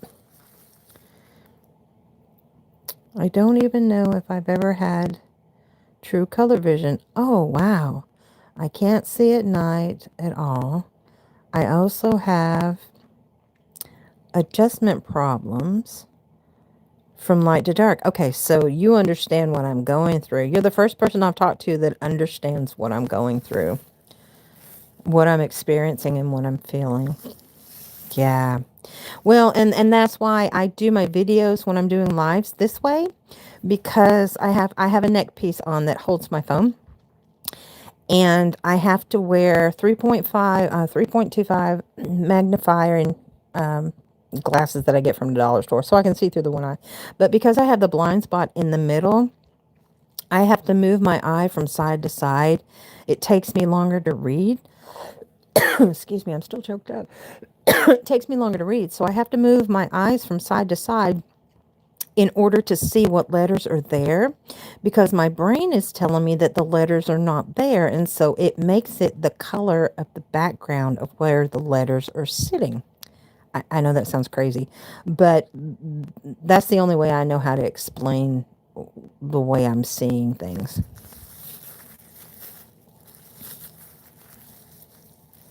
My mom would have been 76 this year. She was 44 when she passed. So you were born in 51. She was born in 1950. It was easy for me to remember what her how old she was on her birthday. And one of my sisters was born in 1970. So I always remember by the year of the date of the year to know how old she is. Linda said, I sleep in 30-minute increments. I really do understand. I also move eye from side to side. I have blank spots too. Oh, honey, yes, you definitely get it. Oh my goodness. I'm so glad you found me. Thank you so much. I am on here every Saturday night. I come on around 10:30 in the evening, Eastern Standard Time. I am in Southeast Tennessee, if you can't tell by the accent. Sometimes you can hear it and sometimes you can't. I have family members and friends that have a very strong Tennessee accent. I don't think I'm one of them. I really don't. I don't think I'm one of them. But I am a drama-free zone. I have monthly giveaways. Right now I've got a semi-annual giveaway. So those of you who are listening, if you're not familiar, in the description box of most of my videos, you will find the link to the Crochet Fairy giveaway, or the postcard fairy giveaway. It's where you mail in a postcard to my P.O. box, and if you say a certain word, you get extra entries. I am destashing, so you can either pick the cross stitch giveaway, and that's the sad part, Linda. When I started my YouTube channel 12 years ago, I was a cross stitcher. In fact, I have an Etsy shop. I used to be a creator. I used to create patterns, cross stitch patterns, and I sell them in my Etsy shop. And so when my vision started going, it was very fast. And when it happened, it broke my heart because I could work on, I don't know if anybody's familiar with this, I could work with 22 count Ada, hard anger, or yeah, I could see the really, really, really tiny squares. I could work with all those, and I loved it. I had a passion. I have oodles and caboodles of kits and supplies, and so that's one of the things that I destashed. I haven't really picked it up. I made a Serenity Prayer one, and I made one of them and gave it away, and I started making another one when all this started with my vision. And so I've got it set aside for right now. I want to try to pick it up. And here's the thing. I'm sure you have this issue too with depth perception. Okay, so like when I'm going to pour myself a drink, I hold my cup in one hand.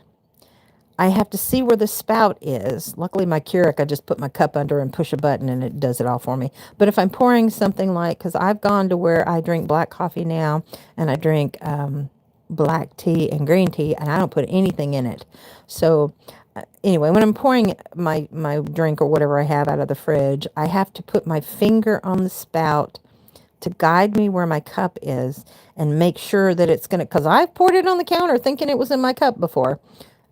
So I have to guide wherever I'm pouring because my depth perception's off. It's sad, but I mean, I'm blessed. I'm here. I have some vision, so God obviously didn't want to take all my eyesight away. Um,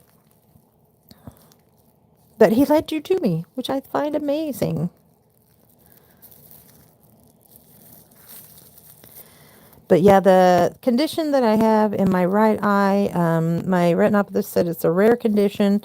He'd never seen it before. He had to consult with two of his colleagues to find out the treatment for it. So we got to the point to where he didn't have to remove my eye because apparently this condition can cause to a really bad situation where it spreads into your head. It is, I want to say, it's four long words. It's like arterial, hydroloidal, peripheral, something. I can't remember everything. I have to always have to go look. I saw another video that mentioned Plarn crocheting, so I looked you up. I also do cross stitch, chicken scratch, and make jewelry. I do too. I make jewelry. What depth perception? Okay, so depth perception would be like you when you see something. Okay, let's see if I can do it with here. Okay, say my cake. I would go, say for instance, go to pick up my cake, like pinch my cake like this. I see my cake. I think I'm going to pick it up, but I'm actually over here. So like when I'm making my jewelry or making my, because I make homemade stitch markers too. When I'm holding my tools in my hand, I might think that I see the loop here, but when I go to pinch it to open up my jump ring or whatever, I go behind it or I go in front of it instead of actually on it. So I have issues with that. Like if I got to take a piece of the cake because it tastes really good. Sorry guys, I can't pass it up. I experimented with this and it just turned out amazing. I'm really impressed with myself.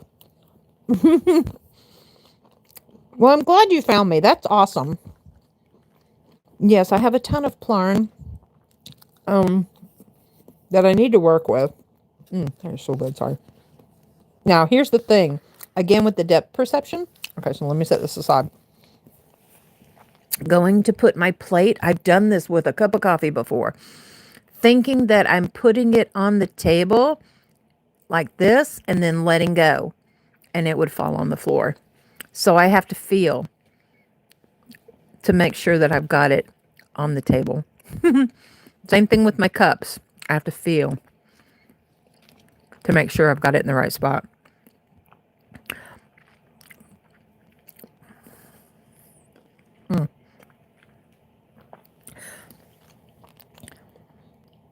Let's see. She said, I break bottoms of cups out. Reach around things. Yes, yes. You said you have no depth perception. Okay.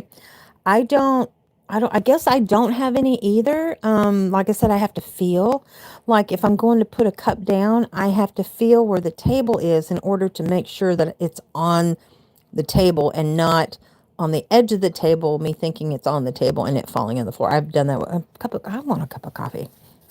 Let's go make a cup of coffee, guys. So that's what, yeah. So you get it. Oh my gosh. You so get it. That is awesome. I mean, I'm sorry and I hate that you're having to go through that, but I'm glad you found me and that you totally get what I'm going through. Totally awesome. Yeah, I haven't really picked up my cross stitch much. And here's the thing. Okay, so do you see that pink table right there? That is totally packed with the top part is completely packed with threads. Here, I'll show you. So this is all threads. I make friendship bracelets with these. I don't. If I cross stitch with this, I do like my Serenity Prayer, where you pick the colors. But I mean, that's all. This is all extra. Every bit of that is all extra. And then this is all my bobbins and my different colors, and because I collected all the colors, and then all the way around it, I've got specialty. I've got tons. It's all floss. So there's two big drawers of floss, and then down here I have all my I have some felt, but all my hoops and my Q snaps. And that's when I first started this channel. It was a cross stitch channel, and then the vision happened. So then I went back to crochet because I started doing markets right before I lost my vision. So I went to, just really messed up everything. So I went back to crochet because the vision thing, and I was doing markets. Where is my coffee cup? There you are. She's hiding. My daughter got me this for Christmas. It's got a little paw, and then inside it says cat parent. Isn't that cute? So I need a cup of coffee. I don't drink coffee to stay awake. I drink coffee because I like the flavor. Sorry, I had to hang that up. All right, you guys, that's stuff. So let me go look. I put things where I think they belong and miss completely. Yep, exactly. So that's why I touch. I touch and then I place, which is, that's what I do. Is that how you do it? So you don't, I mean, I know you're constantly doing that, but that's what I have. Boy, I really use this thing. Is that stained? No. Is it? I don't know. So yeah, so I have to feel, place, and then I have to feel to make sure it's in the right spot. I've gotten into the habit of doing that now, so I can do things in the dark. And then I'll feel like I know the second button is medium, and so I'll do a medium. I do a medium and a small in this cup with 1K cup. I get all the coffee out of it. So I'll feel. So I know that's large, medium, small. So I'll hit the medium because I feel it. And yeah, a lot of that is feel. Oh, that smells so good. I needed that. Let me turn you guys up a little bit. There we go. So yeah, so I got this neck piece. So like I said, the reason why I do this is because I have to have my phone 2 inches away from my face so I can read y'all's comments. That's the only way I can. That's the reason why I do my videos when I'm going live. I do it this way. Now, when I'm not live, I'll do it the other way. But since you cross stitch too, I do have cross stitch giveaways as well. So the big giveaway that I've got going on right now, you can either pick, if you win the bundle, you can either pick, it's every 6 months, I'm going to do a semi-annual, is what it's called, semi-annual giveaway. So if you're a cross stitcher, you can pick the cross stitch bundle or you can pick the crochet bundle. Either way, it's going to be huge. I've already got like 26 skeins of yarn and hooks and all kinds of stuff for the crochet. 1, 2, 3. And then for the cross stitch, I've got a bunch of kits, some floss and needles and needle minders, because I used to make needle minders, so you're familiar with that. And then I've got, I sell my hooks. And so with the hooks, I give away, lost my train of thought. I give away stitch markers. I don't know why I couldn't think of that. Maybe because I'm tired. I don't know. Who knows? But we're making copy. I'm up to 26 likes. Hey, that's awesome, guys. Thank you. That's the most I've ever gotten on one of my lives. Of course, I don't think I've ever gone this long on a live before. I'm surprised one of my regulars are with me as long as they've been. They come in. I know Karen got off work and she hopped on, or she just got in and hopped on. And I know I get the night owls, and then I get people from other countries. I think that's amazing. Look, see? Enjoy the little things. Not the stains on mine, but enjoy the little things. So you said the jewelry thing. So I'm going to leave my coffee here for a second, and I'll take you back into the craft room so you can see what I'm doing with jewelry. So yeah, I did jewelry and cross and stitch markers, and my daughter's sleeping, guys. So I'm going to shut her door and I'm going to whisper for a second. So hold on.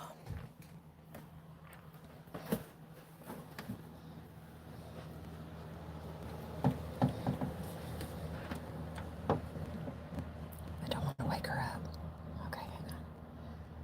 Because her door leads to the craft room. This house goes in a circle. Let me turn the light on. Okay. So here's Young for Mom Crafts, Midnight Makes, and then I've got my Garfield. Okay, so here's my craft room, and then this would be,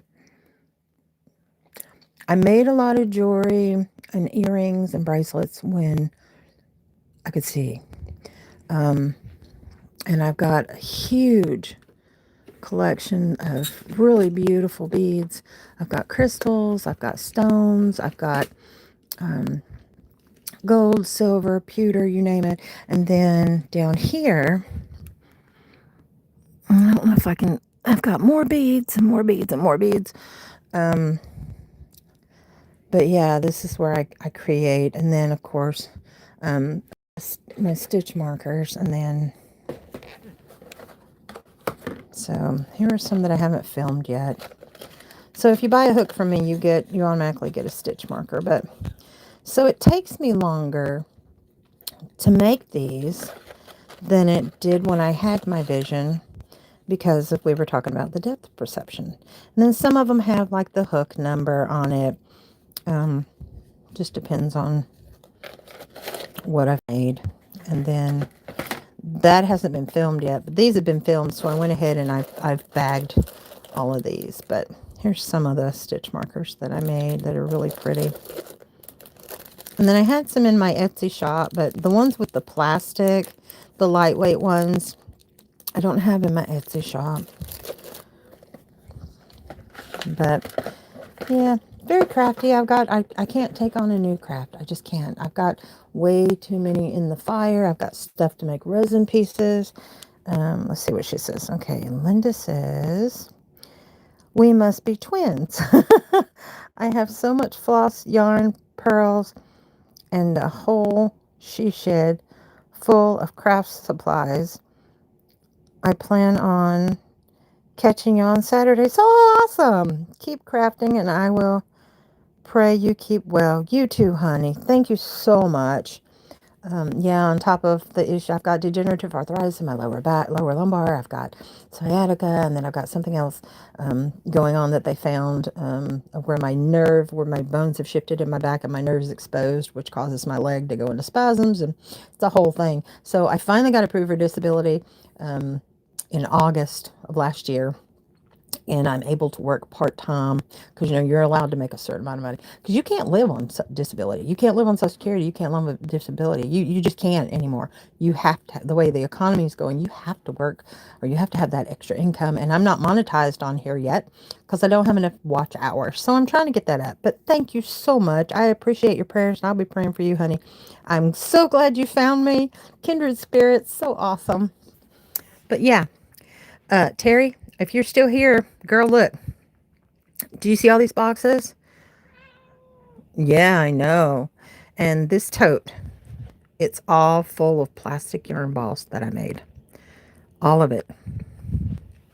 And this, I gotta be quiet because Matson's in the next room. I used to work for Rainbow Vacuum Cleaners. These are all brown bottom bags that I started that I've got to work on. But anyway, one of these is going in the giveaway for the Crochet Fairy giveaway. This is the one. This is going in. I haven't told anybody yet, but this is the bundle that's going in the Crochet Fairy giveaway. So if you guys aren't entered, you need to enter. Miss Linda, I will see you next Saturday if you're leaving me for the night. And then I have a tote under here that's full of cross-stitch material and different things to work with. This is the kitties like to lay up here, so I keep these boxes covered. And there's a window there and a window there, and the sun comes in, and so it bleaches stuff out. So I have a tote full of ribbons, and then I have these divider totes. These are all full of keychain making stuff and jewelry making stuff and more of my silicone beads. And that other box is full of ribbons, but yeah. And guys, this was the best investment I ever made. This is a mat for children, and I use it to do my blocking on. It was cheaper than blocking mats. I think blocking mats are like anywhere from $40, $35 and up, but I got these for $20. I think I got these for $20. So I mean, huge saving on that. Just saying. This is more make homemade cards. So I make greeting cards, sewing patterns, latch hook. I do it all. This is from my haul. I do it all. There's a cross stitch that I made for Maddie's room when she was little. I did a Nemo and I did a Dory. Where's my Dory? She's outgrown it, so they're in my craft room now. But anyway, yeah, her whole room was done in aquatic stuff. I did it in Little Mermaid, Nemo, and just different sea creatures. Those boxes are hers, and they're bugging the crap out of me because they're in the way. And she's going to keep them because she's moving into an apartment, going back to college, so I've got to move that out of the way. But yeah. Oh, the dress is hooked on it. So let me move this here. So she threw them in the craft room instead of keeping them in her bedroom, which she should have kept them in her bedroom because they're hers. They do not need to be in my craft room. They do not. Anyway, beside the point. So I also have this. I thought about putting this in a giveaway, but this thing is going to cost $20 just to ship because it's so flipping heavy. A friend of mine gave this to me. She didn't want to do it anymore, and I thought about doing some air drying beads or shapes or something like that, but I haven't done anything with it yet, so I don't know what to do with that yet. Whether I want to do it and then dry it out and then paint it and make beads out of it, I don't know. All different crafts. That's a Xyron machine. You can't even get the cartridges for that anymore. This is from Elaine's Creative Living, which doesn't exist anymore, which was awesome. I'm whispering because my daughter's in the next room. But this is a hot glue gun. It's funny. I bought this in 96. I bought this in 96. I think it's sorry. Oh, is it off or is it broken? Oh, is it broken? No. Yep, it broke off. Oh well. Yeah, hot glue gun from Elaine's. The ultimate hot glue gun, and it's got all these great nozzles. Never used it. I just had to have it. I never used it. I've got one of those cheapy Dollar Tree ones. One day. And then this is, of course, you guys have seen this. This is my hooks that I make. So I have them separated by 3, 3.5, 4, 4.5, 5, 5.5, and 6. But yeah, these are my cute little silicone ergonomic crochet hooks that I make. That's the drill. This has got a longer bar on it so that people can do the Tunisian stitch on it. But yeah, this one's is he purple?